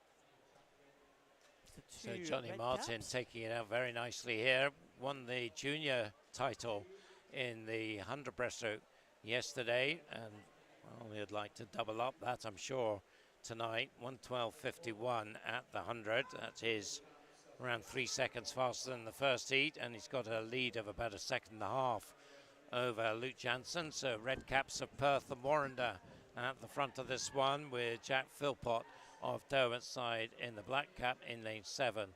Clear in third from Callum Aitchison in 6, and in lane 2 Craig Shaw. But Johnny Martin is having a really good season. He was silver medalist in the North Districts, the Midlands clubs going up to Aberdeen for the North District, so he picked up a silver there, and has also was a finalist in the Edinburgh International in the junior final here in March. So he wants to get himself another second swim here. He'll need to get into the top 16 and break through from the cycle seeded heats that have come, so he needs to put in a good effort here, and he's doing exactly that. He's clear now of Luke Jansen. The two in the red caps. Perth swimmer Johnny, by around 4 meters, takes the win, 2:31.08. That's about a second and 3/4 inside his entry time. So he has done his team proud there. Luke Jansen 2:33.87. And Jack Philpott 2:38.32. That's your 1, 2, 3. You would think that might struggle to get into the B final, but we'll keep an eye on what the times are. Of course, assuming everyone's there, 24 swimmers still to come. But confirmation of that result. As we wait for Heat 3 to be called. They're all at the blocks now. Looks like they're all there. Dominic McCarthy, University of Stirling in 1. Royas Kringellis, City of Glasgow in 2. Emil Moravsky of Edinburgh University in 3. Callum Melville, bronze medalist in the 100. He is in lane 4. Pierce Greening, Stirling University in 5. Ben Rogers, University of Aberdeen in 6. Fraser McIntosh, South Lanarkshire in 7. And Lewis Gibson of South Ayrshire in lane 8. So again, here as we go into the cycle seeded heats, you would expect the centre lanes to dominate. Doesn't always work out that way. And Callum Melville maybe just edging it in lane 4. Member of the Scottish junior team. He was junior finalist down in London at the British Championships, was 3rd in that junior final. And he turns 32.97 at the 50. So a lead of, 3 and a bit tenths from Emil Moravsky and Ben Rogers, just 100th apart. Emil looks to have Ben Rogers slightly ahead. Well, I'm not sure actually. Emil in lane 3 in the black cap, and Ben in the white cap in lane 6, and it's really difficult to call it between those two. I think Emil, though, is looking pretty strong actually in this second 50, and Well, he's not far behind Callum. Nice shot, low down shot there of them coming through the turn. As Callum leads them through 108.94, Emil 109.30. Yeah. So these two, Paul. Yeah, good contest here. As in prospect, Emil Moravsky.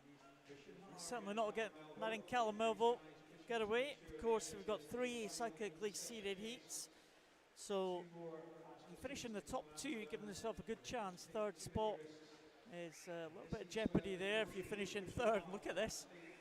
It's only 3 100s now. Moravsky actually takes the touch there at that turn. He was into the wall very, very well. And out of the wall very well too. Melville just in second position, but not letting Moravsky get away. And that contest for third might be important when they come to hand out the places in the final. Ben Rogers going well in lane number 6, but coming down now, Moravsky looks like he might just have the edge over Melville here. Emil Moravsky is going to be into the wall first. That entry time 2:21.90. It's not too far away from that. Melville in second. You would think that would be good enough for those two to be in that A final. Kringelis just getting ahead of Rogers, 2:27.09. Is that going to be enough to make it into the A final? Certainly think Duncan under 2:30 is going to be good enough for a B final position. But 2:27 for the A final with 2 heats to come. We shall see. Moravsky though looked very good. Second half of that one. Came alongside Callum Melville, went past him on the final 50, and he will take that third heat. And there's the lineup for the 4th heat. Fraser Dow from Perth City in lane number 1. 3 from Stirling University in 2, 3 and 4. Rafe Dobson, Don Bissett and Rory Dixon. Elliot Woodburn from Millfield. Is he going 5? I don't think he does actually. Conor Mitchell goes in 6 though. Warren de Bath, Robson Miles, City of Glasgow in 7, and Dylan Mitchell from Warren de Bath goes in lane number 8. So no one in 5. And we have Rory Dixon in lane number 4. Very much the favourite for this one with the entry time of 2:14, and with no one in 5, he's got an advantage of around about 7 seconds in terms of entry time of anyone else in the field. So Dixon leads them out. Don Bissett, his Stirling University teammate, in second, and it's a Stirling 1-2-3 at the first 50 mark, with Rafe Dobson in third position. That time of 32.80. So Dixon and Bissett stretching away here at the front of the field. These two trying to make their way into that top 8, of course. As I said, top 2 likely to be safe. Third place, which is very much up for grabs at the minute as they go past halfway. Dobson and Conor Mitchell very close, just half a second separating those two. Yep, nothing to choose between them. So lane 3, the hot lane, we saw that good swim from Emil Moravsky in the last one, and Don Bissett is picking it up well here. Rory Dixon, of course, won the 100 breaststroke last night, so he'd like to double up in this one. Finest in the British Championship, so top quality 200 breaststroker as well. And it's going to be the two of them just about side by side. And in fact, Rory just getting the touch by 100th. They're about a second and a half faster than the previous heat, these two, so certainly will have good lanes, you would think, in tonight's final. I think Rory just showing a little bit more pace now. Doesn't want to have any upsets here, and Don Bissett perhaps just a little too close for comfort for him, so he's just changing up the gears a little bit down this last length to make sure of it. There's a good race going on for third. Conor Mitchell for Warrender in the red, and Rafe Dobson for Stirling, but it's Rory Dixon who takes the win. Second, Don Bissett, and it's going to be Rafe taking third. So 2:27.02, so that's very much the same sort of time as third place in the previous heat. So 2:27 looks to be around about that line for the A final.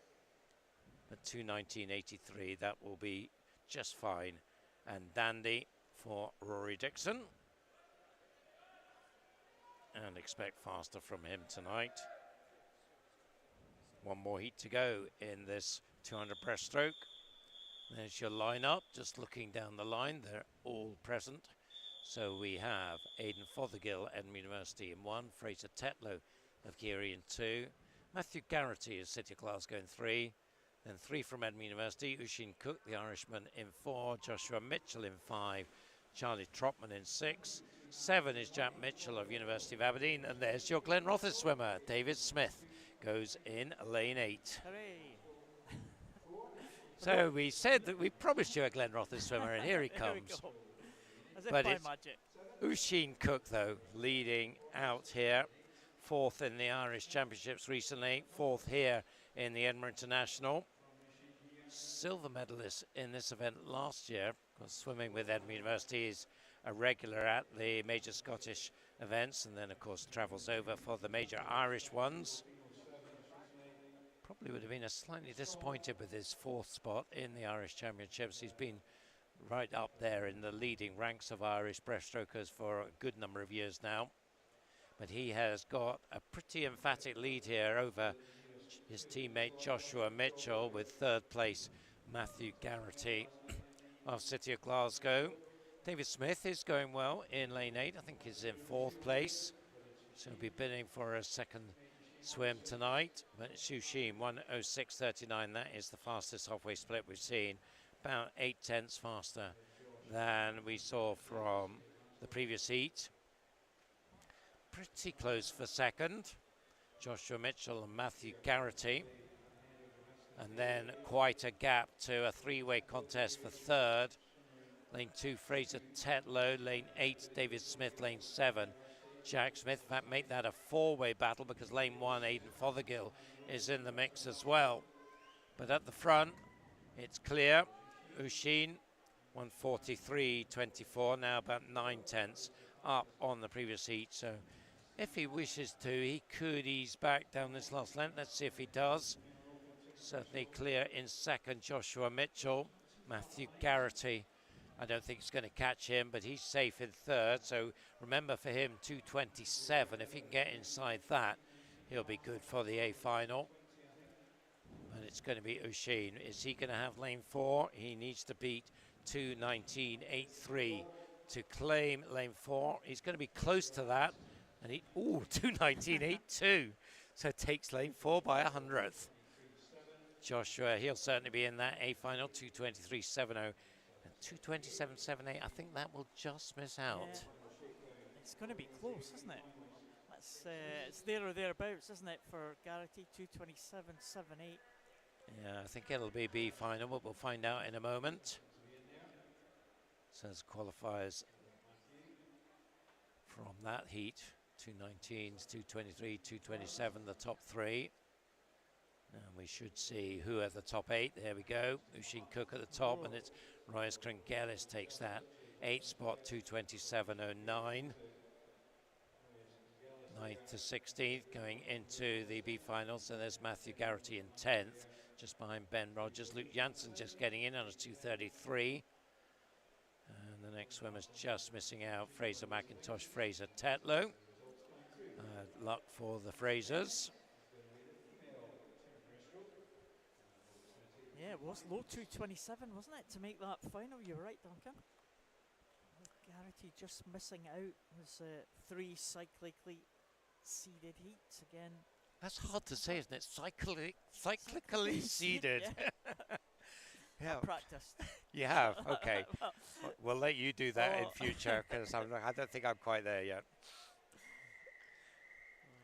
Female 200 breaststroke is next up. And in the first heat, we have 6 swimmers.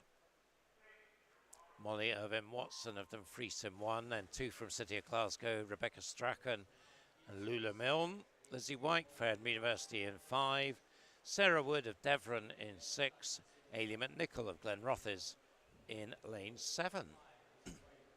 Another Glenrothes swimmer. Where's Devon? Is that up north? Devon, North Aberdeenshire. North Yeah, I Aberdeenshire. think,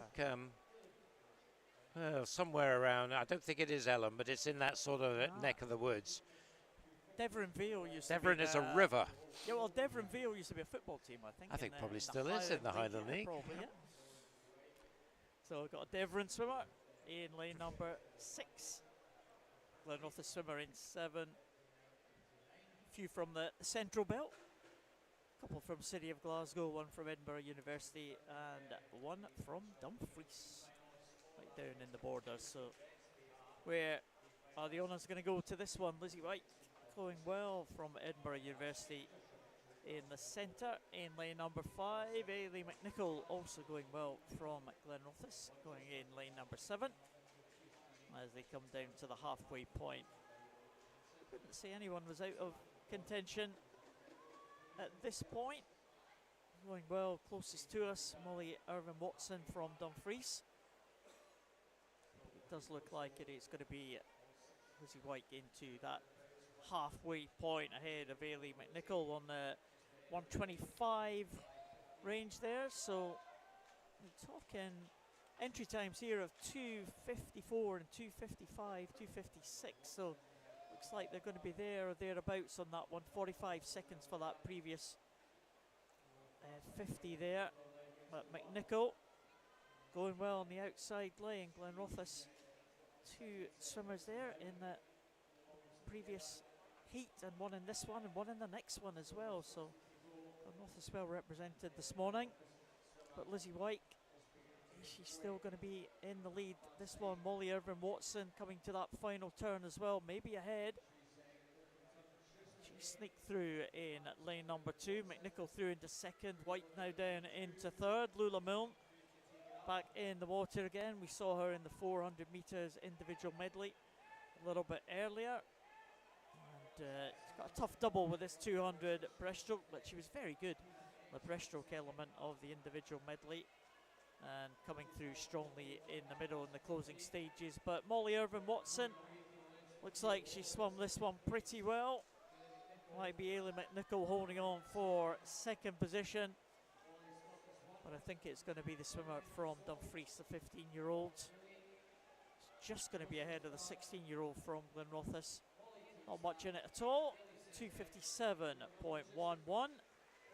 Just half a second or so outside her entry time for Molly Irvin Watson, but she paced that pretty well, with Ailey McNichol in second, Lula Milne in third, and Lizzie White just behind, 6/100 separating Lula Milne and Lizzie White in the centre for third spot. Yeah, good competitive first heat there. And there is your lineup for heat number 2. We've got no swimmer in lane 4, so the lineup here is Alana Wilson of Bells Hill in 1, Joey Lau of Gateshead and Wickham in 2, Isla Gill-Murray, Dundee City Aquatics in 3. She's had a quick return to the pool. Cara White, Ren 96 in 5, Natalie Cooper of Warrender in 6, Millie Barton of Bells Hill in 7, Amelia Burrell of Glenrothes in 8. So strong start down at the bottom of your screen. Alana Wilson, the Bells Hill swimmer. Just a nice start from her. And beside her, that distinctive Gateshead and Wickham cap. Joey Lau wearing it. 15-year-old from Gateshead and Wickham. And others pretty close. Isla Gill-Murray in 3, Cara White in 5. And up at the top of your screen there, Amelia Burrell. And it's Amelia turning first, 38.83. A second faster than the first heat at the 50. Amelia 2:53.8. She was slightly faster than that down in Manchester recently. 4th in Scottish Schools in East Kilbride in February. Not far behind her in lane 5 is Cara White of Ren 96. Silver medalist in the West District Championship, so she has good form in 200 breaststroke. But Amelia taking it out here, the 14-year-old, youngest swimmer in this heat. These Glenrothes swimmers seem to like lane 8. They've had some good swimmers out of lane 8 from Glenrothes, and certainly Amelia is doing very nicely indeed here. 1:22.94, a couple of seconds now faster than the previous heat. 44.1 her split there. Joey Lau not that far away from her, so she's still going nicely in 2, and Still in the mix, Cara White in lane 5. So these three all pretty close here. Is Amelia Burrell going to hang on to this lead? Also, we're seeing the pink and red caps coming up. That's Isla Gilmurray in the pink cap for Dundee in 3 and Natalie Cooper in the red for Warrender in 6. So they're not that far back now. Up to the 150. Is it going to be Amelia still? Yes, it is. 2:08.14. And she's holding her own. That split pretty much the same as the others around her. So she's still up by about a second and a half. So somebody got a late charge to threaten that. Joey Lau and lane 5 Cara White. So they've been the two in second and third all the way through this. Natalie Cooper coming up as well in lane 6. But I think Amelia Burrell is going to be able to bring this one home from lane 8. So another excellent outside lane swim. She was entered on 2:53.8. Let's see if she can get inside that. Clock just coming into the 250s as she comes up to the wall. 2:54.26. So very close to her time, but holding on to that win by nearly a second. Joey Lau and Cara White second and third. Yeah, well done, Amelia there from the outside lane. Swum that one pretty much on her own there. 2:54.26 for the Glenrothes swimmer. Keeping the family tradition going, I swam with our mum and our two aunties as well, who were members of the Glenrothes club back in the day. All of them very good breaststrokers, so it's good to see. It's in the genes then. Tradition, yeah. Well done, Amelia. And heat number 3 is underway. Everyone's present. Gabriella Winton for Monifeith in 1. Jess Schultz, Stirling University in 2. Perry Scobby of Stirling Swimming in 3.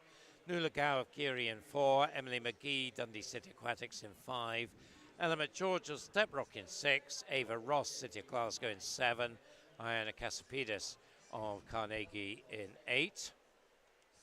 Well, we saw a very good 400 IM from Ava Ross recently, early on in the day. So she's had a reasonable recovery time since then, so we'll see how she goes. I seem to remember she did particularly well in the breaststroke leg. But it's Emily McGee who leads at the 50, 36.50. So she has the early advantage here. Dundee City Aquatic swimmer. Did her entry time up in Aberdeen at the Aberdeen long course meet. Was a B finalist in this event last year, so I'm sure she'll be aiming to get into the A final for tonight. Beside her in lane 4, Nuala Gow. Also swam in that 400 IM, came through strongly in the latter stages in that one. So she's not far away from Emily now at halfway.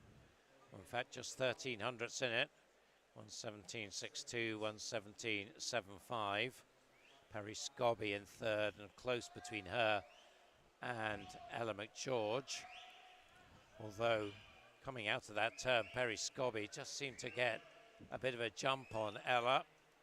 And she is almost on the toes of the two leaders, who are now pretty much stroke for stroke, with Nuala perhaps just pacing slightly faster now than Emily.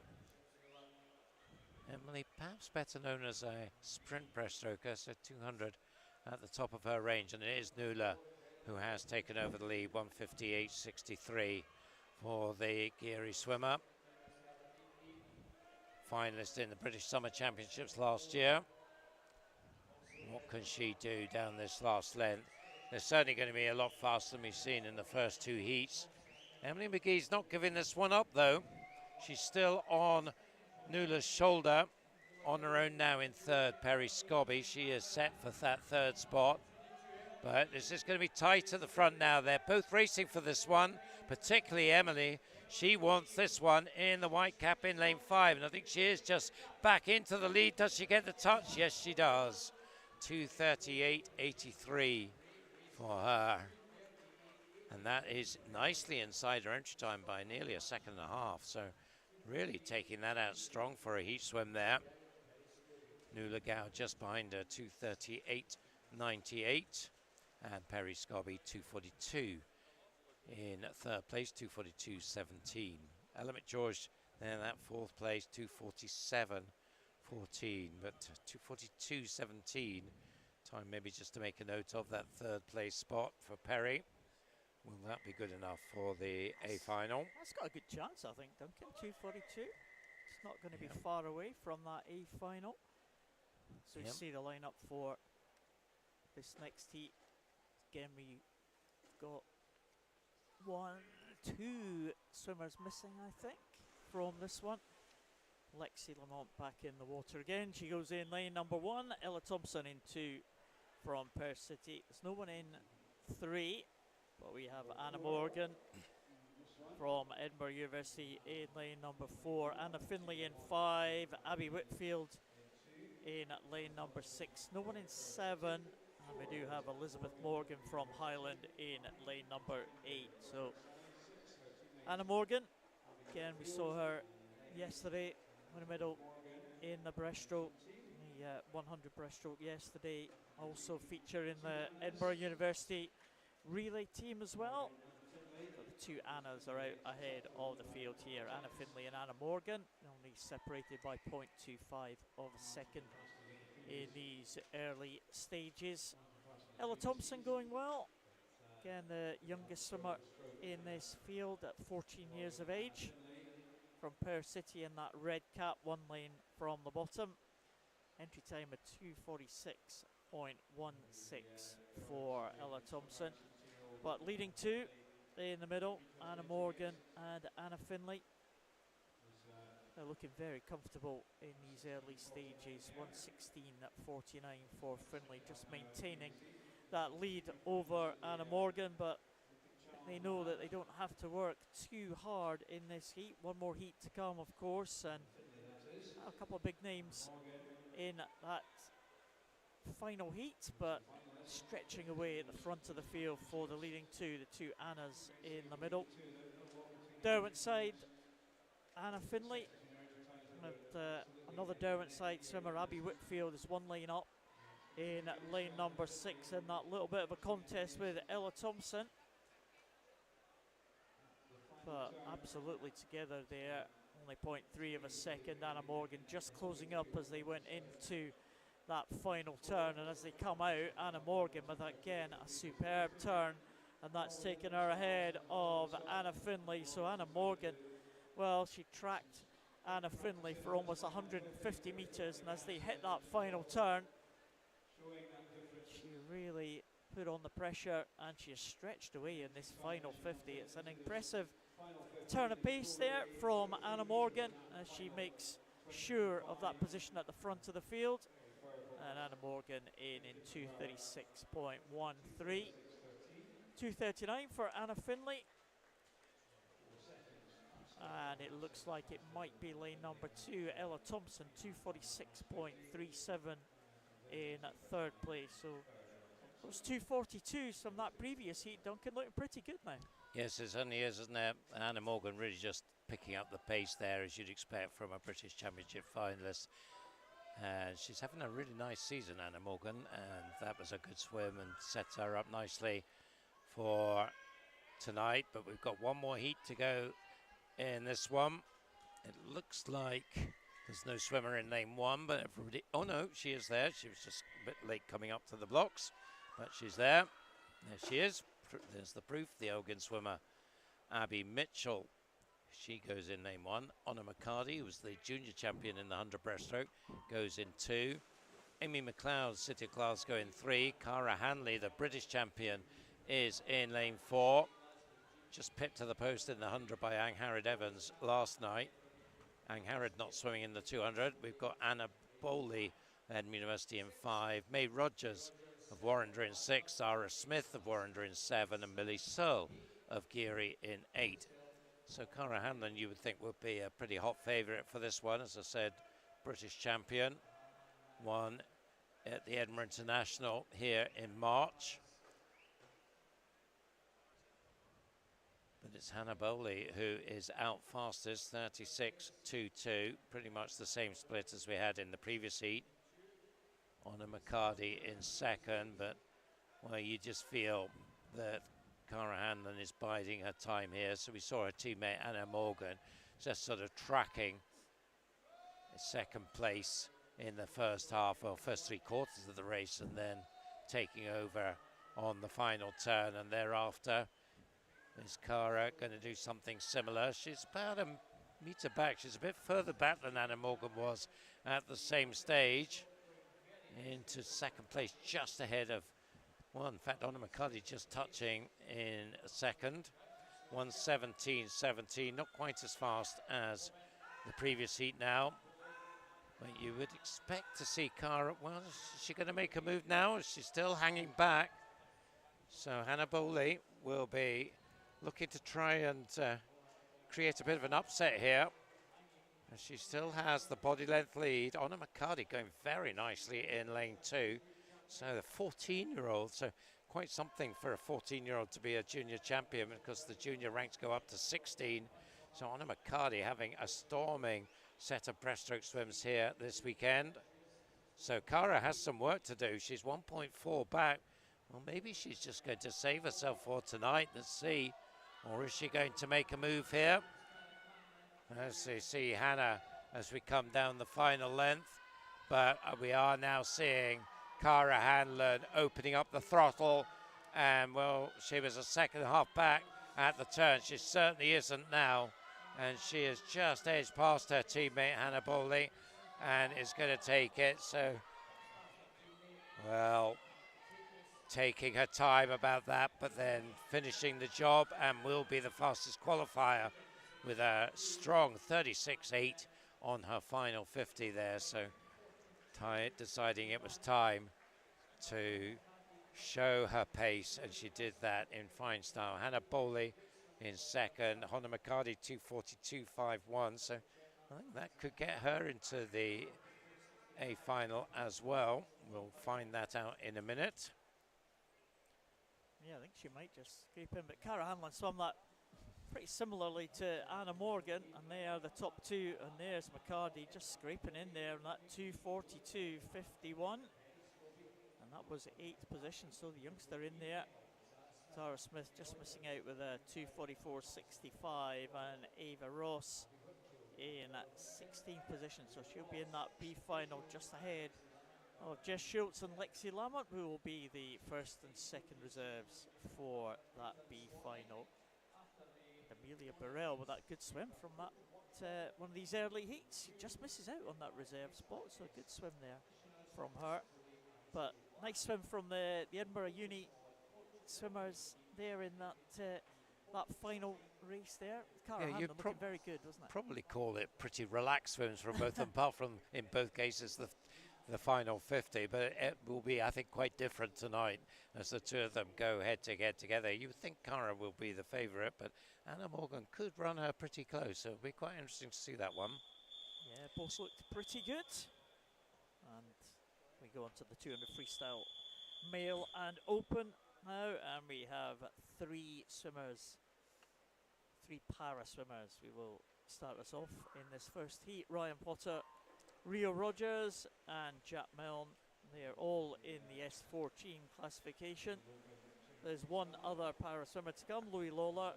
He comes in heat number 3. He's in the S14 class as well. So we will get points totals for these swimmers, but it's going to be irrelevant because they're all the same classification.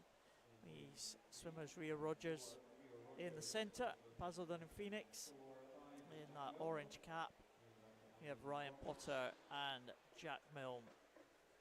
So Basildon and Phoenix, Rio Rogers, Ryan Potter from the England Talent Programme, and Jack Milne from Aberdeen, well, originally from Dundee. He's been representing the Aberdeen performance team for a couple of years now, Jack Milne. He was the Scottish record holder in 200 individual medley back in the day, Jack Milne.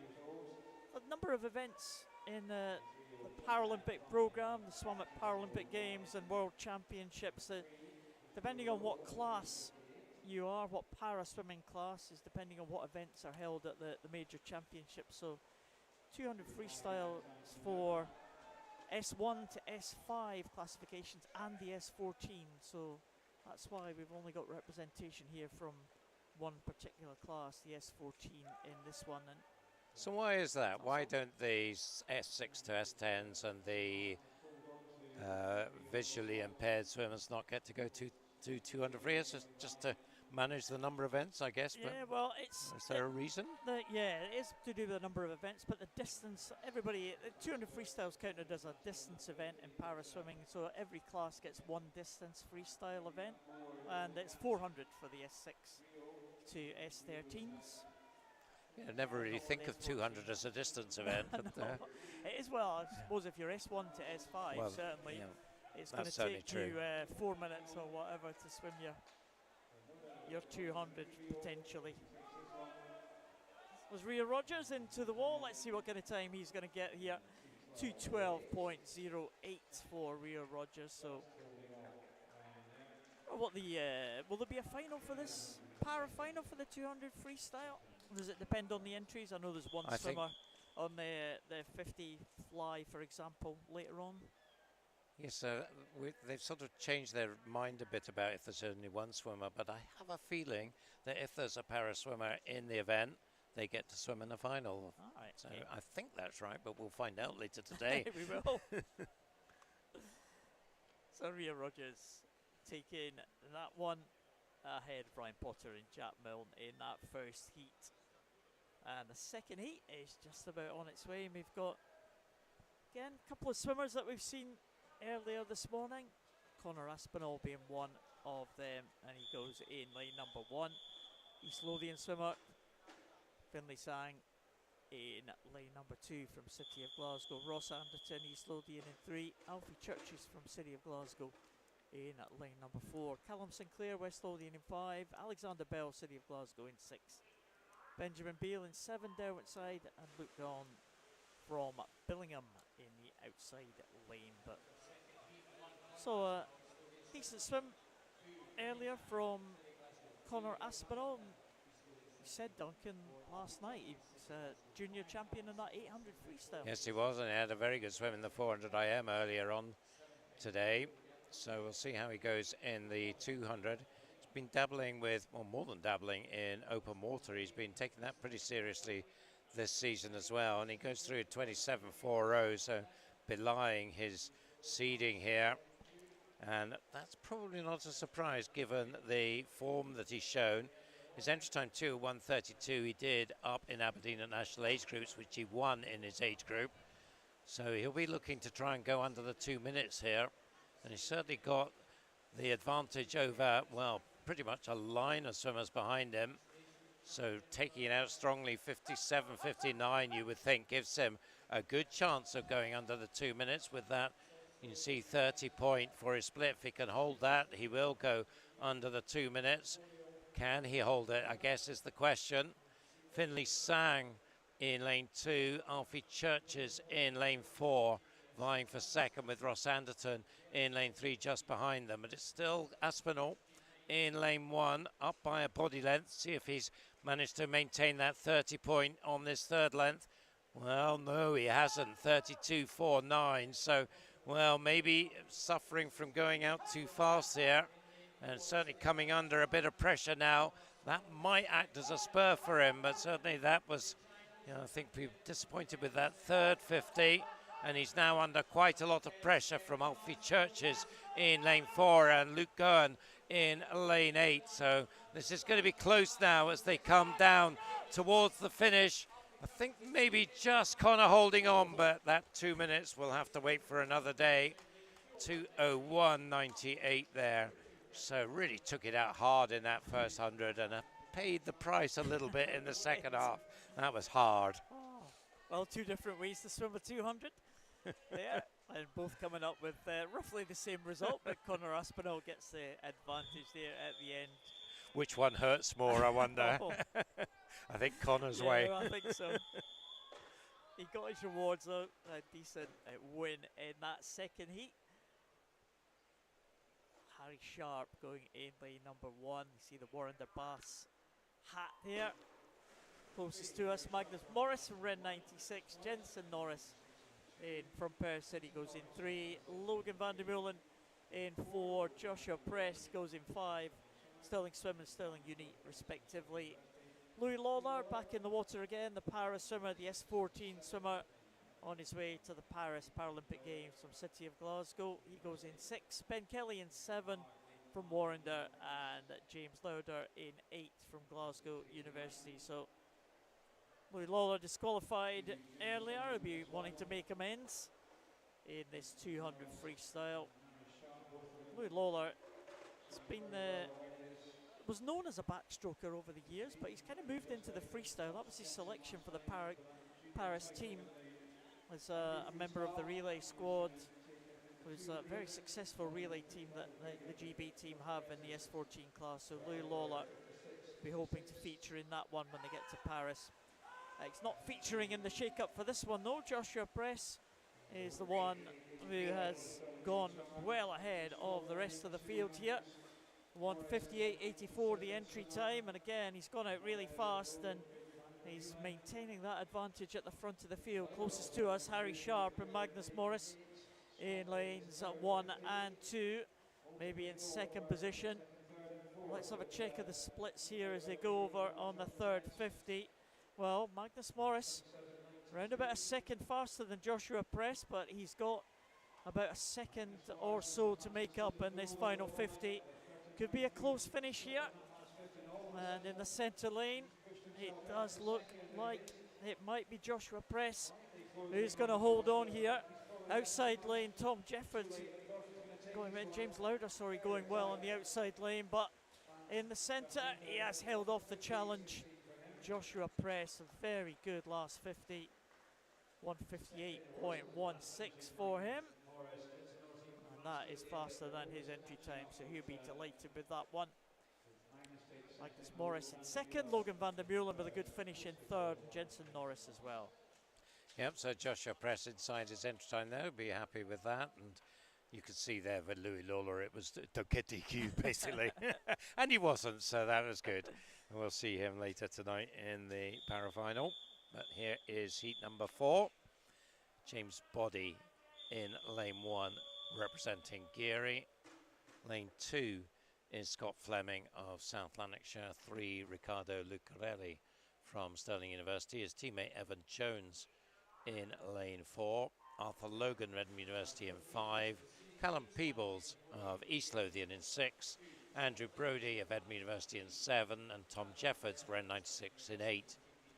Well, Evan Jones was very strong, just behind Duncan Scott in the 200 IM silver medalist last night, going in 200 freestyle, which is also a strong event for him. He was part of the Scottish Commonwealth Games medal winning team in Birmingham, and he goes through in 25.97. Of course, that was in the 4x200 freestyle.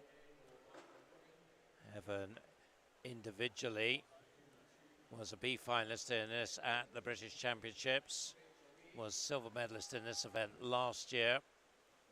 We do have a certain Mr. Scott coming on later on in this one, assuming he swims, and he has been swimming all his events so far. So, well, Evan Jones by a second from Arthur Logan. Riccardo Lucarelli in third. Pretty close between Riccardo in lane 3 and Arthur in lane 5, but then around 2 to 3 meters back on Evan. Riccardo, Italian based in Stirling. Arthur Scott based in Edinburgh.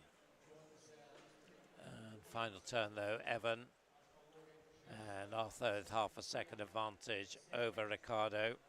1:23 dead is much faster, as you'd expect, than we've seen in the non-cyclical seeded heats. But Evan with an entry time of 1:48, so he's not going to match that, but he'll come in the low 150s, 1:51.85. Arthur 1:54.01. Riccardo 1:54.91. So again, if we just make a note of that third place time, 1:54.91. So 1:55 might be what you need for a place in the A final. But Evan will certainly be there, 1:51.85. Question is, what lane will he get? There's your lineup for heat number 5. Joshua Robinson, Derwent's side in 1. Zach Slater of East Lothian in 2. Then 3 from Stirling University. Jack Munsey, Jack McMillan, Henry Baker. Lane 6, Jude Lydiard of Edinburgh University. Another from Stirling Uni, Peter Allen in 7. Cedar Gullen in lane 8. No swimmer in lane 3, so Jack Munsey swam the 800 last night, but decided to opt out of the 200. So your line up there with Jack McMillan, another who's Paris bound, going in lane 4. We expect him to be part of the 4x200 relay team. Of course, you always want a strong team to rest your top swimmers in the heats. And well, Jack will be on the cusp, I think, between being a heat swimmer or being a final swimmer. We'll see.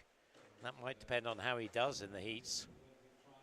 Yeah, such good quality in Britain. I mean, the reigning Olympic champion is not able to defend his title because of the swim at the heats. Tom Dean, of course, finishing 3rd behind Duncan Scott and Matt Richards. What a strong lineup Jimmy that GB Guy, team has. yeah. Wow. No, James Guy had a fantastic swim in the heats. I think people were almost writing James Guy off before that 200 swim in the heats, but he did absolutely sensational to make that team. And Jack McMillan, of course, the one who was 5th place, but he was, of course, taken as, well, I suppose backup for the team, but he won't mind that. He'll have a chance of making the team, as you said, Duncan. He'll be swum. I'm sure there'll be some sort of selection process for the Olympic team. We'll decide who's going to swim in that finals, but I'm sure Jack McMillan will feature certainly in those heat swims. And you know, if you feature in the heat swims, you're part of the team that wins the medal. So we've seen that before in the past. So Jack McMillan, certainly one to watch. He'll be hoping to post a good time here in this 200. He certainly is going to make it to the final, just easing up in the closing stages now, looking very relaxed indeed in those final few strokes. Almost coming to a stop about 3 meters out there, Jack McMillan. But Jude Lydiard winning that close contest for 2nd ahead of Henry Baker and Peter Allen again on the 154 range, 3 of them. And that could be an important touch for Jude Lydiard there and Henry Baker, but Jack McMillan looking really comfortable there. Yeah, he took it pretty hard in the first half. I mean, it was a 53 at the halfway point, so that was pretty serious stuff. But as you said, that last 25 meters in particular was a bit of a country stroll on a sunny day in Edinburgh. One more heat to go, and it's a full lineup. The field: Aidan Kay, City of Glasgow in 1, Brodie Gordon Gibson, Edinburgh University in 2, Andrew Bertoli of Stirling University in 3, Duncan Scott, Stirling University in 4, Alexander Sargent of Millfield in 5, Finlay Clubb of Edinburgh University in 6, Aaron Oakles, Stirling University in 7, and Tom Robinson, University of Aberdeen in 8. Duncan Scott, who will forget that final in Tokyo when you really thought he was going to take it. Duncan Scott was just nicked by Tom Dean at the very last moment, but he will be having the chance to swim the individual event in Paris. He finished just behind Matt Richards, I think I'm right in saying, in the trials, and he's in the red cap there looking for another gold medal. Of course, this is his 2nd swim, swam the 100 backstroke earlier, and 52.61 is half a second faster than Jack McMillan was in the previous heat. So he's taking this, well, this is almost an untypical Duncan Scott heat swim in that he's leading.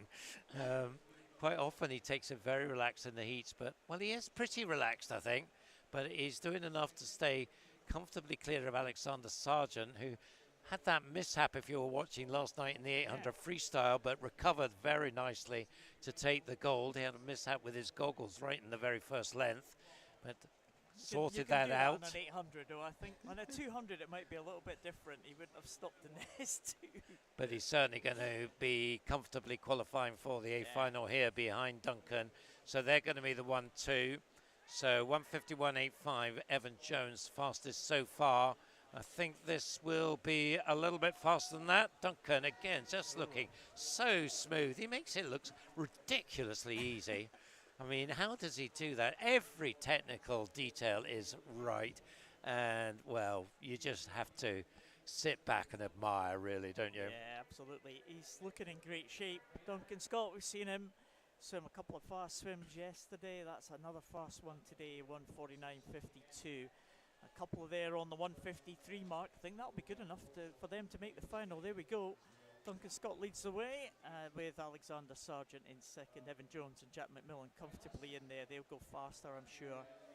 And Arthur Logan just making it in as well, with Henry Baker just missing out there. So the 1:54 mark, we thought that might be the cut-off point there, Duncan. It was, but it was low 1:54. Yeah. Yeah, I said 1:55. Actually, it was 1:50, low 1:54 you needed to get into that A final. So, yeah, pretty fast stuff there, and it's going to be competitive. But, well, you'd have to fancy Duncan Scott, you would think, tonight. But you never know. You got to get it done. Yeah. Next up, we have the female 200 freestyle. So this is going to be a good one as well. Just waiting as we scroll through those final swims. And there is your lineup for the first heat. And we have Molly Weir of West Lothian going in lane 1. Lane 2 is Caitlin Frame of first. 3, Lexi Lamont of Aberdeen. Then 2 from City of Glasgow, Heidi Wren in 4, Safrina Machin in 5. Chloe Brotherton from South Tyneside in 6. Molly Irvin Watson of Dumfries in lane 8. 2:13s to 2:14s, the entry times here. In fact, no swimmer in lane 8, so Molly's not there. She swam earlier, I think, so obviously just decided to opt out of this one. I think she's in 7. Don't think it's... Oh, my Lane 8, apologies. there you go. She is Get a there. grip, get a grip. Yep, she's in 7. No swimmer in 8. There's not meant to be, so yeah, dearie dear. Come on. It's a tough shift for some of these swimmers, though. Molly Irvin Watson, that's certainly our second swim. Lexi Lamont, is that our third swim already this morning? So, you know, tough shift for some of these ones, and it's some of the distance events as well. 200 freestyle this time. We saw 400 IM earlier. We've seen the 200 breaststroke. So, yeah, keeping these swimmers working hard, like you were doing to me last night. I think that was a nice trick you had, getting me to do all the para finals in the venue last night. Yeah, most of the able-bodied ones as well. So yeah, 2 out of 3 finals. Ah, well, baptism of fire last night. You had a nice relaxing day earlier on, so I had the morning afternoon off yesterday. You have to work sometimes. I deserved it, yeah. Well, we're coming up to the 150 now, and leading through in lane 4 is Heidi Wren, 1:39.19, so a 34 split there. So we're looking at around about her entry time of 2:13. See if she can nick inside that. 2:13.10 Heidi's entry time. She's going to be there or thereabouts, I think. Lane 3, Lexi Lamont in the white cap, clear in second, and then looks like Caitlin Frame off first. The team based around the Falkirk area is looking set for third. But here comes Heidi.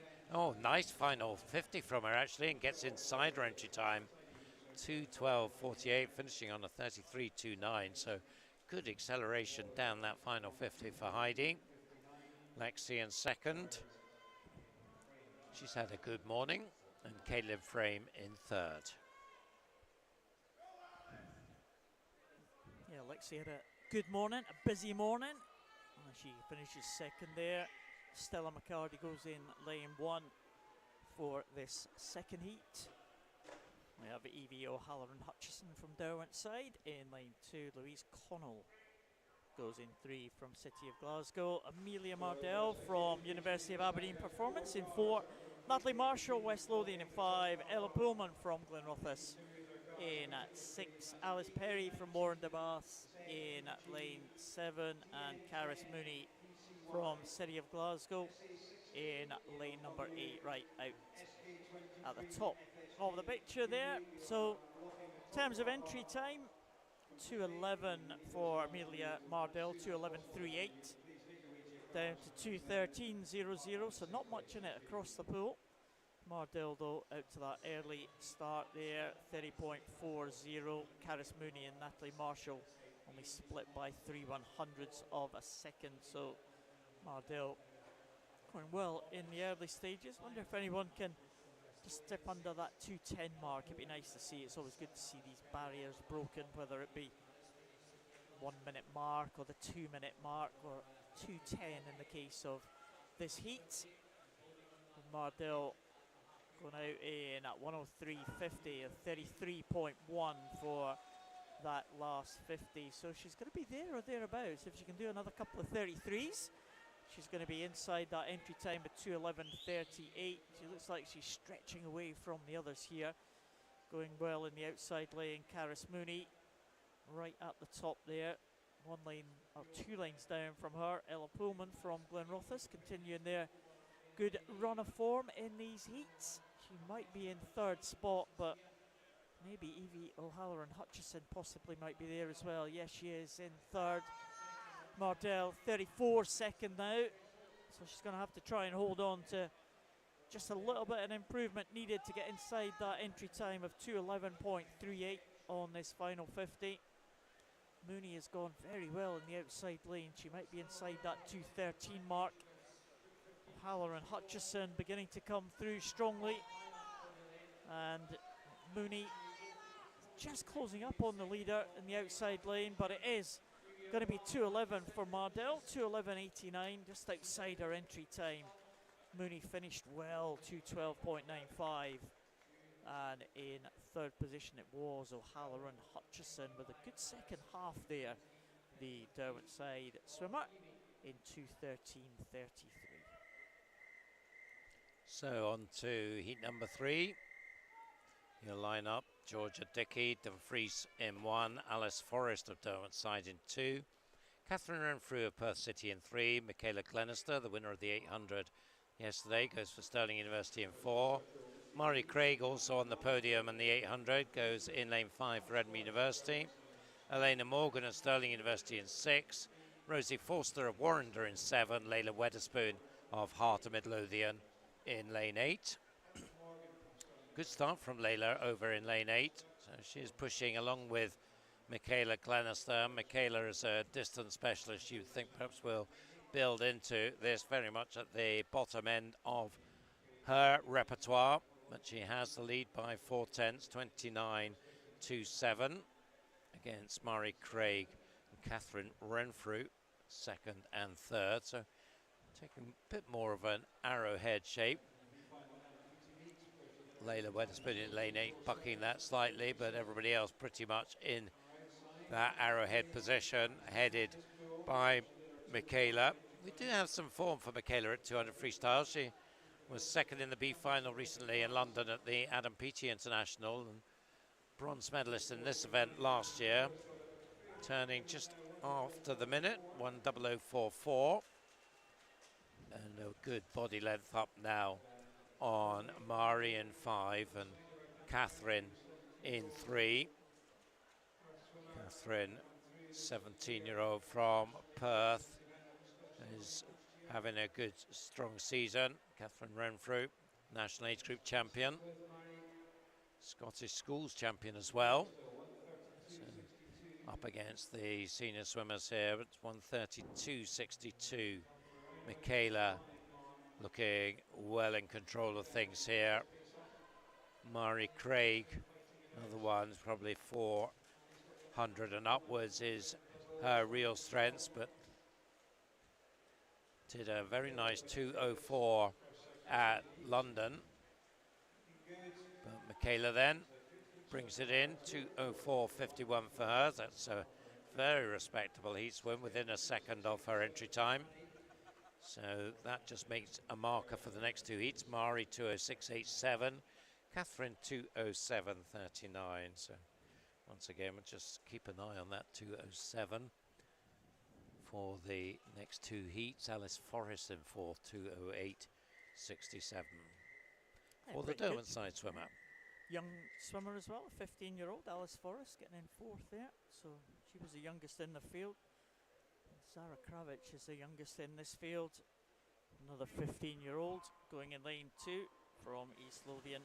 Orla McInnes in lane 1. Hard from Midlothian. Mary Robertson in lane number 3 from Stirling University. We don't have lane number 4, unfortunately, but we do have Olivia Butler from Edinburgh University in 5. Mary Mischenko from University of Aberdeen Performance in 6. Isabel Wood from Edinburgh Uni back again in 7. And Tegan Black from East Lothian right up there at the top of your picture. She goes in lane number 8. So the youngster Zara Kravic. Again, we saw a 15-year-old swim well in that previous heat. We've seen a 15-year-old here in this one go out to a very early lead. Zara Kravic, entry time of 2:07.40, and we did see second and third position in that previous heat behind Michaela Glenister's 2:04. It was 2:06 and 2:07. So Zara Kravic, she has designs on making that A final. She's got to go pretty close to her entry time, maybe slightly better of that 2:07.40, and she's certainly doing a good job at the minute. Of course, the fastest seed for this heat not taking the start, so no swimmer in lane 4, so that's maybe opened the door a little bit. See who's going to take the honours in this one. Maddie Robertson going well in lane number 3, Olivia Butler also in lane number 5, and right up there in 7, Isabel Wood. Still Kravic though, I think. Well, she has been closed down by Maddie Robertson and Olivia Butler. They're all closing here, and maybe Robertson has gone past the early leader, Zara Kravic. But these top 3, if they can post a time roughly about the 2:06, 2:07 mark, give themselves a great chance of making that A final. Kravic really working hard, the youngster, but Robertson has got the edge, and I think possibly Butler as well might have the momentum going into the touch. Very close, but Butler will take it. And the top 3 in the 2:07 range, well, that's given themselves a good chance of making that final. But Zara Kravic, she'll certainly get another swim, you would think, Duncan, but she's lying in 6th place there. Yep, certainly a minimum of B final. She'll be on the cusp for the A final, I think. Slightly slower than 3rd place in the previous heat, so she'll have an anxious 2 or 3 minutes now as she sees what happens in this final heat. Certainly pushed that out very hard in the first half. She had a bit of a disappointing day yesterday, so I think that will have taken, I think she'll feel a lot better about herself here. So we've got an empty lane in lane 2 in this final heat. So the lineup is Amber Hinton of Dumfries in 1, Catherine Bailey, Stirling University in 3, teammates Lucy Hope and Nellie Kinch in 4 and 5, Phoebe Abuckle of Warrender in 6, Hayley Ross, Queen's University in 7, Ashley Drake of Warrender in lane 8. So Lucy Hope, the winner in the 100 freestyle yesterday, looked very strong in that freestyle yesterday. So we'll see what she can produce here. Another one who is Paris bound. She's been a stalwart of the freestyle relays for the females in the British team for quite a long time, and she will be hoping to be an important part of that team in Paris. Beside her, Nellie Kinch is not far away, so we'll see whether she can keep close to her in the second half. She's finest in British universities. Also up there, Phoebe Buckle, who was strong yesterday in the 800. So 1:02.99 at the halfway mark. So this is not as fast as the previous 2 heats at this stage, but well, we said earlier there are different ways to swim a 200, and you'd expect Lucy to just open it up in the second half here, and she's starting to do that now, just pulling away from Nellie in 5, Phoebe in 6. They are vying for second place as Lucy Hope goes through 1:33.88. She's now faster than heat 4, but still behind Michaela Glenister's time, but I think she may well be in front of that by the time she is done. So Michaela was a 2:04.51. See that scrap going on for second, but there's no doubt as she turned on the burners in the second half, Lucy Hope pushing through, and I think she is going to be the fastest qualifier. He's back a little bit at the end there, but 2:02.84 is pretty respectable. and she will be in lane 4 in the final. Phoebe Arbuckle winning that race for second, 2:07.10. Third place there in the 2:08. So I think the 2:07s from the previous 2 heats might just have sneaked into the A final. We'll find that out now. And there's confirmation of it. Catherine and Zara just edging in, but Lucy Hope, the fastest qualifier, ahead of Michaela Glenister and Mari Craig. There's your B finalists. Nellie Kinch through to Hayley Ross, 2:10.64. What was required to get into the B final. 3 swimmers on 2:08, so that's going to be a good race. Amelia Mardell just outside, and Rosie Forster second reserve by 100th of a second. If there is a withdrawal, that could hurt. So close to a swim off there. Oh, yeah. We'll get one. We'll get one, Duncan. Yeah, it'll be fine. You heard it here. There's a swim off coming. Mr. Noble says, so it must be true. Well, we've got lots of 50s to come as well. We'll finish off the session. I say we finish off the session with 50s. We don't, because we've got relays as well at the end. But we finish off the individual events with 50s for this morning's session. And it's the 50-metre butterfly events. 5 heats for the male and open, and 5 heats for the female. 6 heats for the female, I should say. So we've got one para swimmer in this one. That's Bruce D, who goes in lane number 8. Where we have Robert Christian, Torrin Liversedge, Rory Stobie, Fergus Woodward, Ethan Collins, Rory Young, Swally Talib, and Bruce D. The only para swimmer in this one. In fact, we don't have anyone in 7, so Bruce D out on his own at the top there. But in the centre lanes, Ethan Collins going well, Rory Young in 5 and 6. They look like they might just edge this one as they come into the finish. Not much to choose between anyone. It's going to be 6, I think, if he spots the finish. Rory Young will get it, 27.00. Let's have a check of Bruce D. The S6 swimmer, really high turnover there for Bruce D, 35.10 for Bruce in the outside lane. And as you said, Duncan, we'll check the rules to see if he's going to be back. He's the only para swimmer, I think, in this 50 metres butterfly, so we may see him in the final session tonight again. Yeah, if we do, he'll be swimming it on his own, but I'm sure the crowd will get right behind him to push him on down the length of the pool. But here is heat number 2. Looks like they're all here. Magnus Morris, Harry Sharp, Robson Miles, Aidan Fothergill, Ben Kelly, Alex Black, Benji Jeffries, and James Lauder. Because the start's so important in the 50s. You can see there a 0.5 from Benji Jeffries, put him in a good place in lane 7. So the others having to play catch up down the pool here. And well, it's getting close, but Benji certainly benefiting from that start, just about holding the lead here. It's going to be needing a good finish as well as that good start, but he got it, 26.80. 800ths inside his entry time, so every 100th counts. Robson Miles second by 400ths from Alex Black. And really that 10th of a second that he had off the blocks pretty much carried through to the end of the race. That's what he had at the end, yeah. That just shows you, doesn't it? On these 50s especially. Good starts, all important. Cedar Gullen in 1. Adam Ritchie in 2. Salvador Gordo, I don't think we have in 3.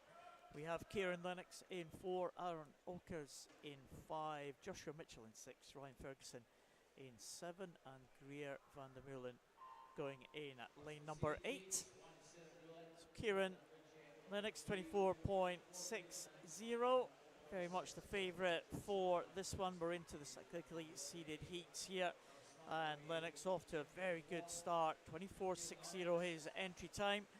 Next to him, Aaron Oakers in lane number 5, but no doubt about who is going to take this one. It's a clear win this time for Kieran Lennox, 24.92. That's an excellent swim there. Oakers it was in second, and in third place was Mitchell. Just 18.100 separating second and third, and 9.100 separating third and fourth. So fast and furious, these 50s. Here is the lineup for heat number 4 rather. Logan Ward, Lucas Lowry, Rory McKinnon, Brogan Hyde, Tom Robertson, Harry Robinson, Adam Scott, Rowan Brown. Just checking they're all there, but I'm slightly late up on the blocks, but they are all there. Brogan Hyde with a 24.23 is the fastest entry time in this one. He was national champion here last year, or in Glasgow last year. National short course champion here in December. So what's he going to do in lane 4? He's going to be just edging it halfway down the pool with lane 5 Tom Robertson and lane 6 Harry Robinson battling for second, but I think it will be Brogan who has the advantage, about a metre up as he comes into the wall. 24.36, that's a fair bit faster than the previous heat and very close to his entry time. 24.23 is entry time, so within, what, that's 13 hundredths. Tom Robertson and Rory McKinnon just edging it into third, 25.42. Yeah, final heat now. Callum Sinclair, Lewis Maxwell, Tom Bailey, Jamie Robertson, Brodie Gordon-Gibson, Luca Plater, Zach Slater and Finlay Strachan. Tom Bailey back in again. We saw him win the 200 butterflies, going over 50 distance here.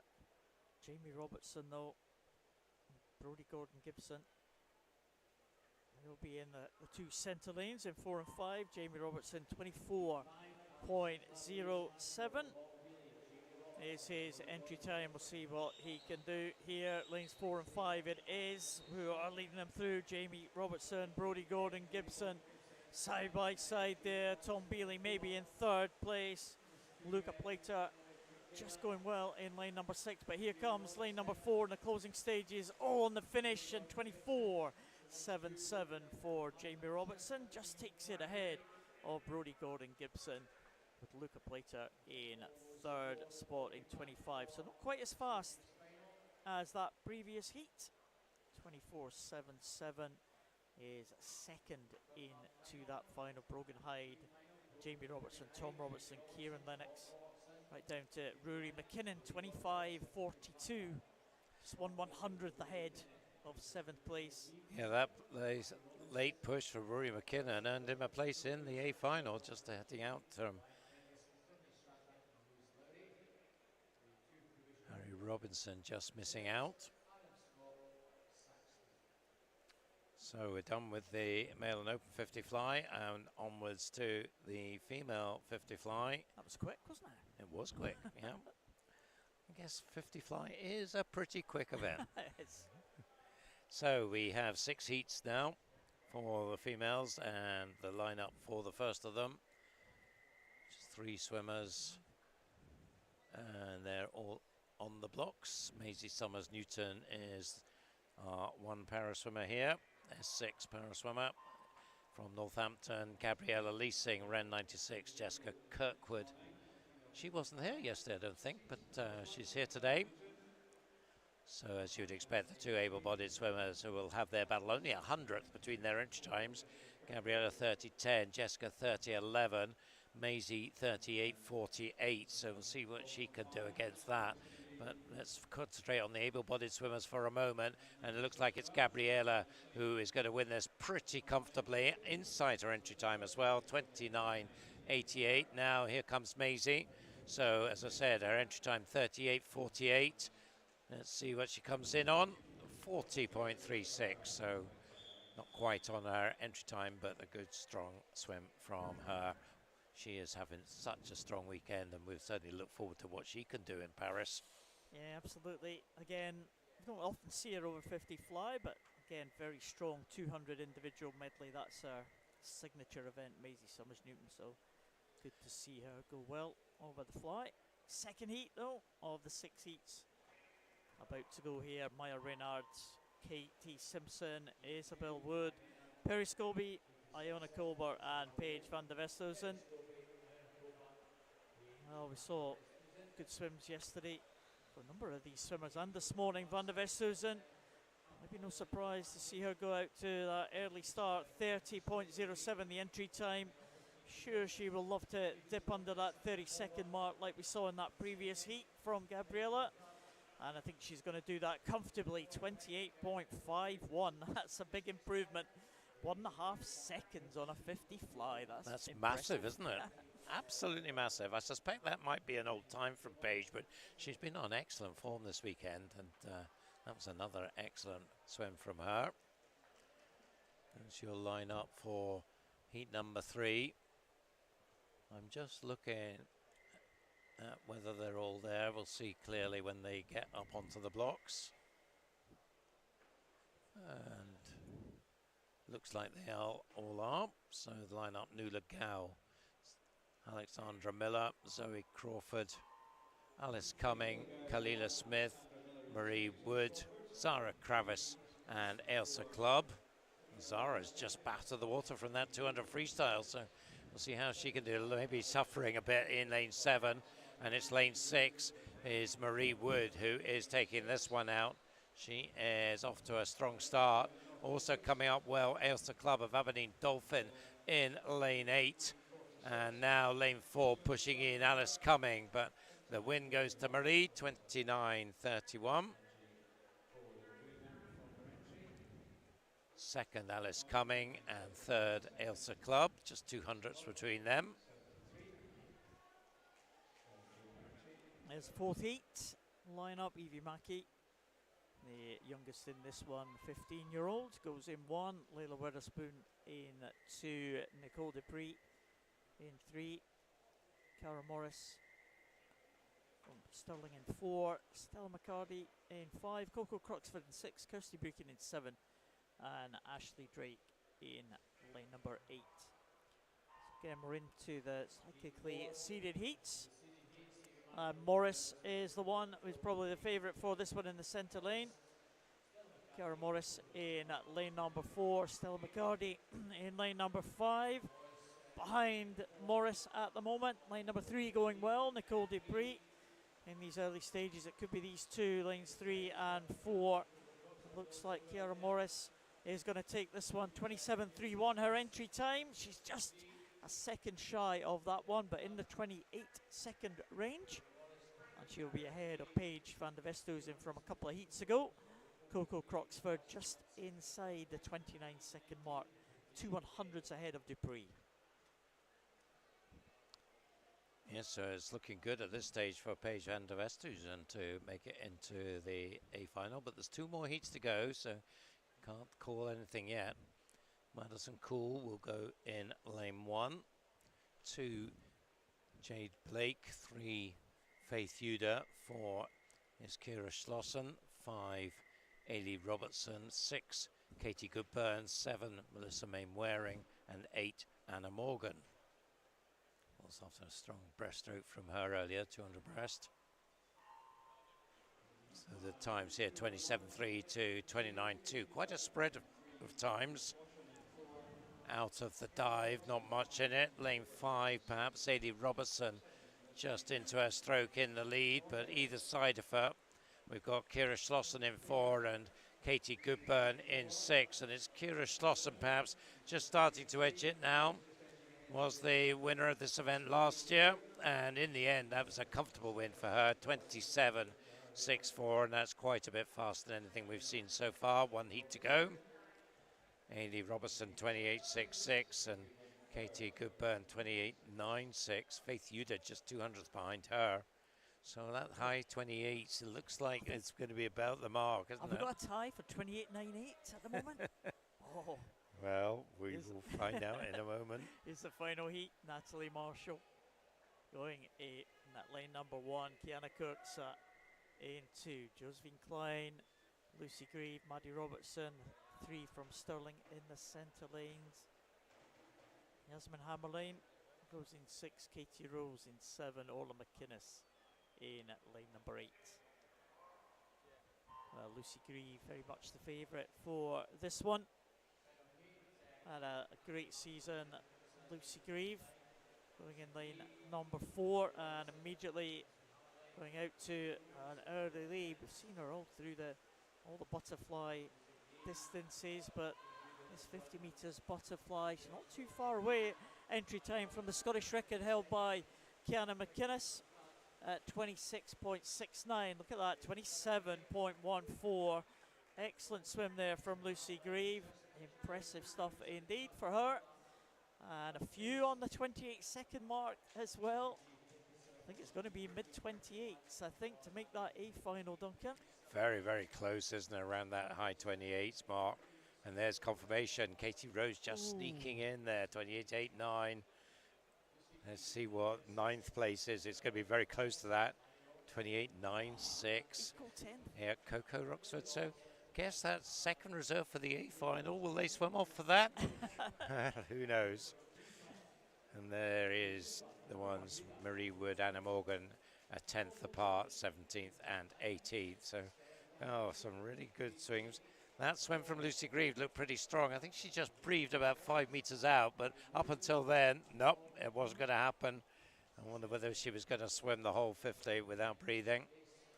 And as you said, not far away from Kiana McInnes's Scottish record. So is that maybe a candidate tonight? Well, very possible. I think, entry time only something like 15/100ths away. She was in the 27-second range, so she was only a couple of tenths down on that entry time. So, yeah, tonight, as you said, Duncan, she did breathe there at the end. That might make the difference tonight. We shall wait and see. So we finish off with 2 heats of 4x100 mixed freestyle relay. The third and fastest heat will be swum tonight. So you can see we've got 8 teams in this first heat. Dundee City Aquatics B team in lane 1, headed off by Adam Phillips. Step Rock with Andrew Liu leading off in 2. Bells Hill with Ethan Collins in 3. Carnegie B team with Tyler Spalding in 4.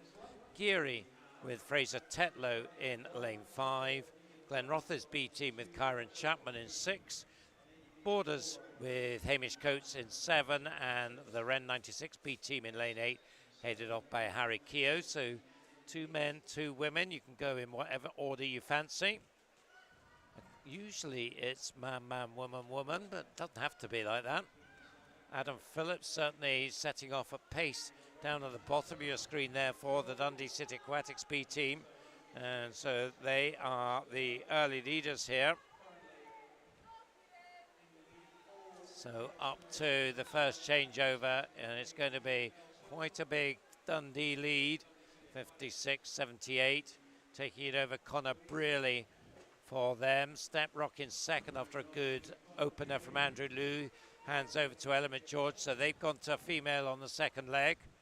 Third in the yellow cap, that's Geary, Austin McPherson. So maybe expect him to go past Ella here, although that might change later on. But it's still, Dundee is, I thought it was going to be Connor Brearley, but that doesn't look like Connor. So they must have changed their order here. So it'll be either Riley McIntosh or Imogen Jarrett. Well, not sure which one that is. Lane 5 is Geary now. Austin McPherson moving up. And I think they might have the lead by the time we get to halfway. Lane 6 is Glenrothes B.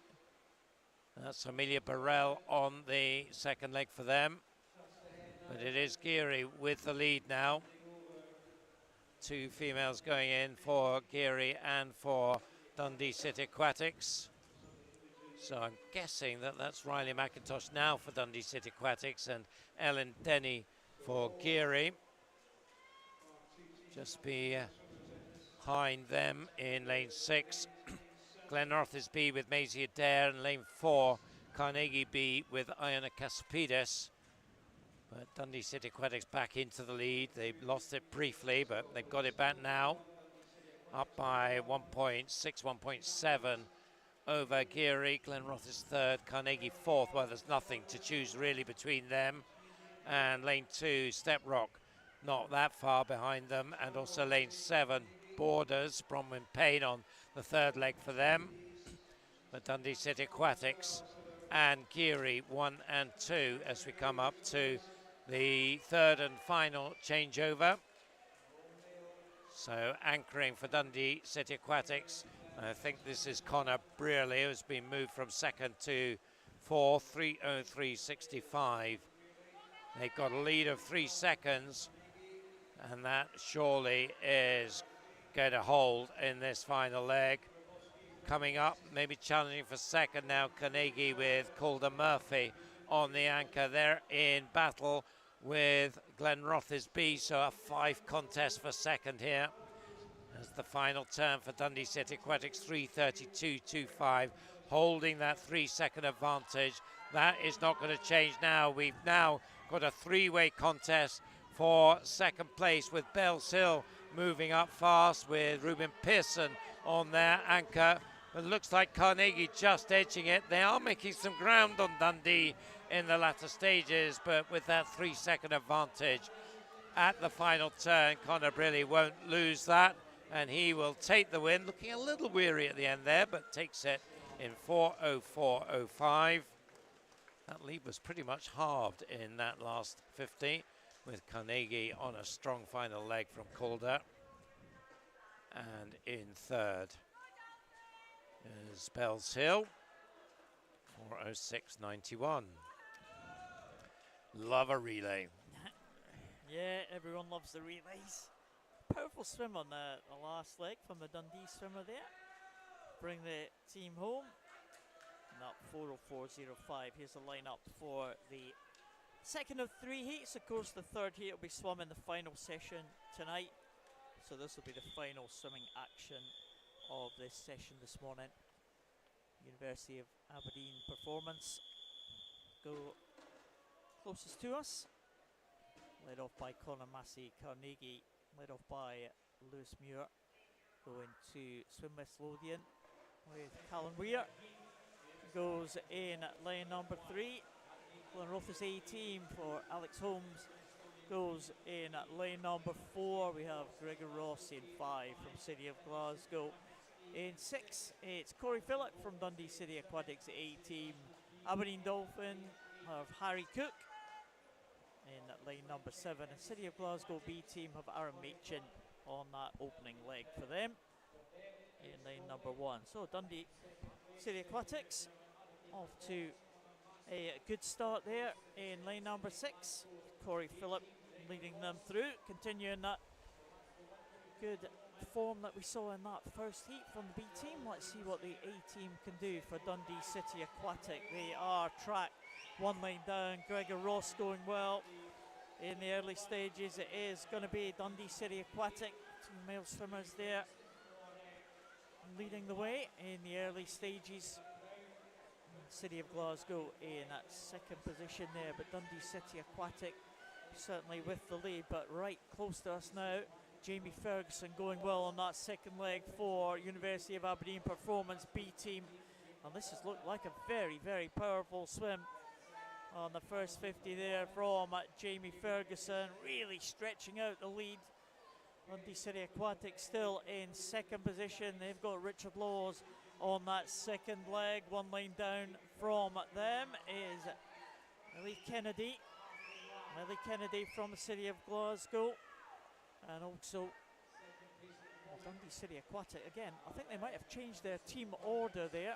That looks like a female swimmer, so they're trying their best to confuse us here in the commentary position, Dundee City Aquatics today, but I can tell you they are holding on to second place. University of Aberdeen Performance with Jessica Kirkwood now have got a very clear lead as they go into the second half of this relay. Dundee City Aquatic still in second place. City of Glasgow still in third. Swim West Lothian now coming through into fourth position, with Melissa Mainwaring going on the third leg for them. But Jessica Kirkwood, again, the times from this heat will be compared against the times from the final heat, and you never know, a good performance here in this heats this morning might cause a little bit of an upset when they come to hand out the medals tonight. Some strong teams, of course, tonight, so it would be an upset if that was to happen, but you never know. University of Aberdeen Performance, Marie Wood on the final leg. They've got a big lead. Dundee City Aquatic will go with India Leonie Bryden on their final leg, and City of Glasgow will go with Nikolai Cisnet. So can Nikolai Cisnet pull back against the two female swimmers? She'll see where this one goes in the final stages. Marie Wood on that final leg for University of Aberdeen performance, 3:20. Dundee City Aquatic, City of Glasgow, they are side by side now. Aberdeen look like they might have this one sewn up. It looks like City of Glasgow and Dundee are fighting it out for second, but it is going to be University of Aberdeen performance. They've really dominated this one from very much the first changeover, and it looks like they are going to take this one. City of Glasgow pulling through into second position, but it is University of Aberdeen performance taking that one comfortably. City of Glasgow in second, Dundee City Aquatic in third. Not sure the teams were as we were told originally, Duncan, but we got there. University of Aberdeen performance taking it, City of Glasgow in second, and in third place Dundee City Aquatics. They are just getting pipped by the Glasgow team, with another fight battle for fourth and fifth being won by Carnegie ahead of Glenrothes. So that's it for the morning session. That is session 4 is complete. There you can see that our coverage will resume at 1:10, so that's about an hour from now. So plenty of time for your lunch, and we hope to see you back at 1:10. The swimming will start at 1:15, but from myself, Duncan McKinnell, and from my colleague Paul Noble, MBE, we will wish you a very good afternoon and see you in an hour.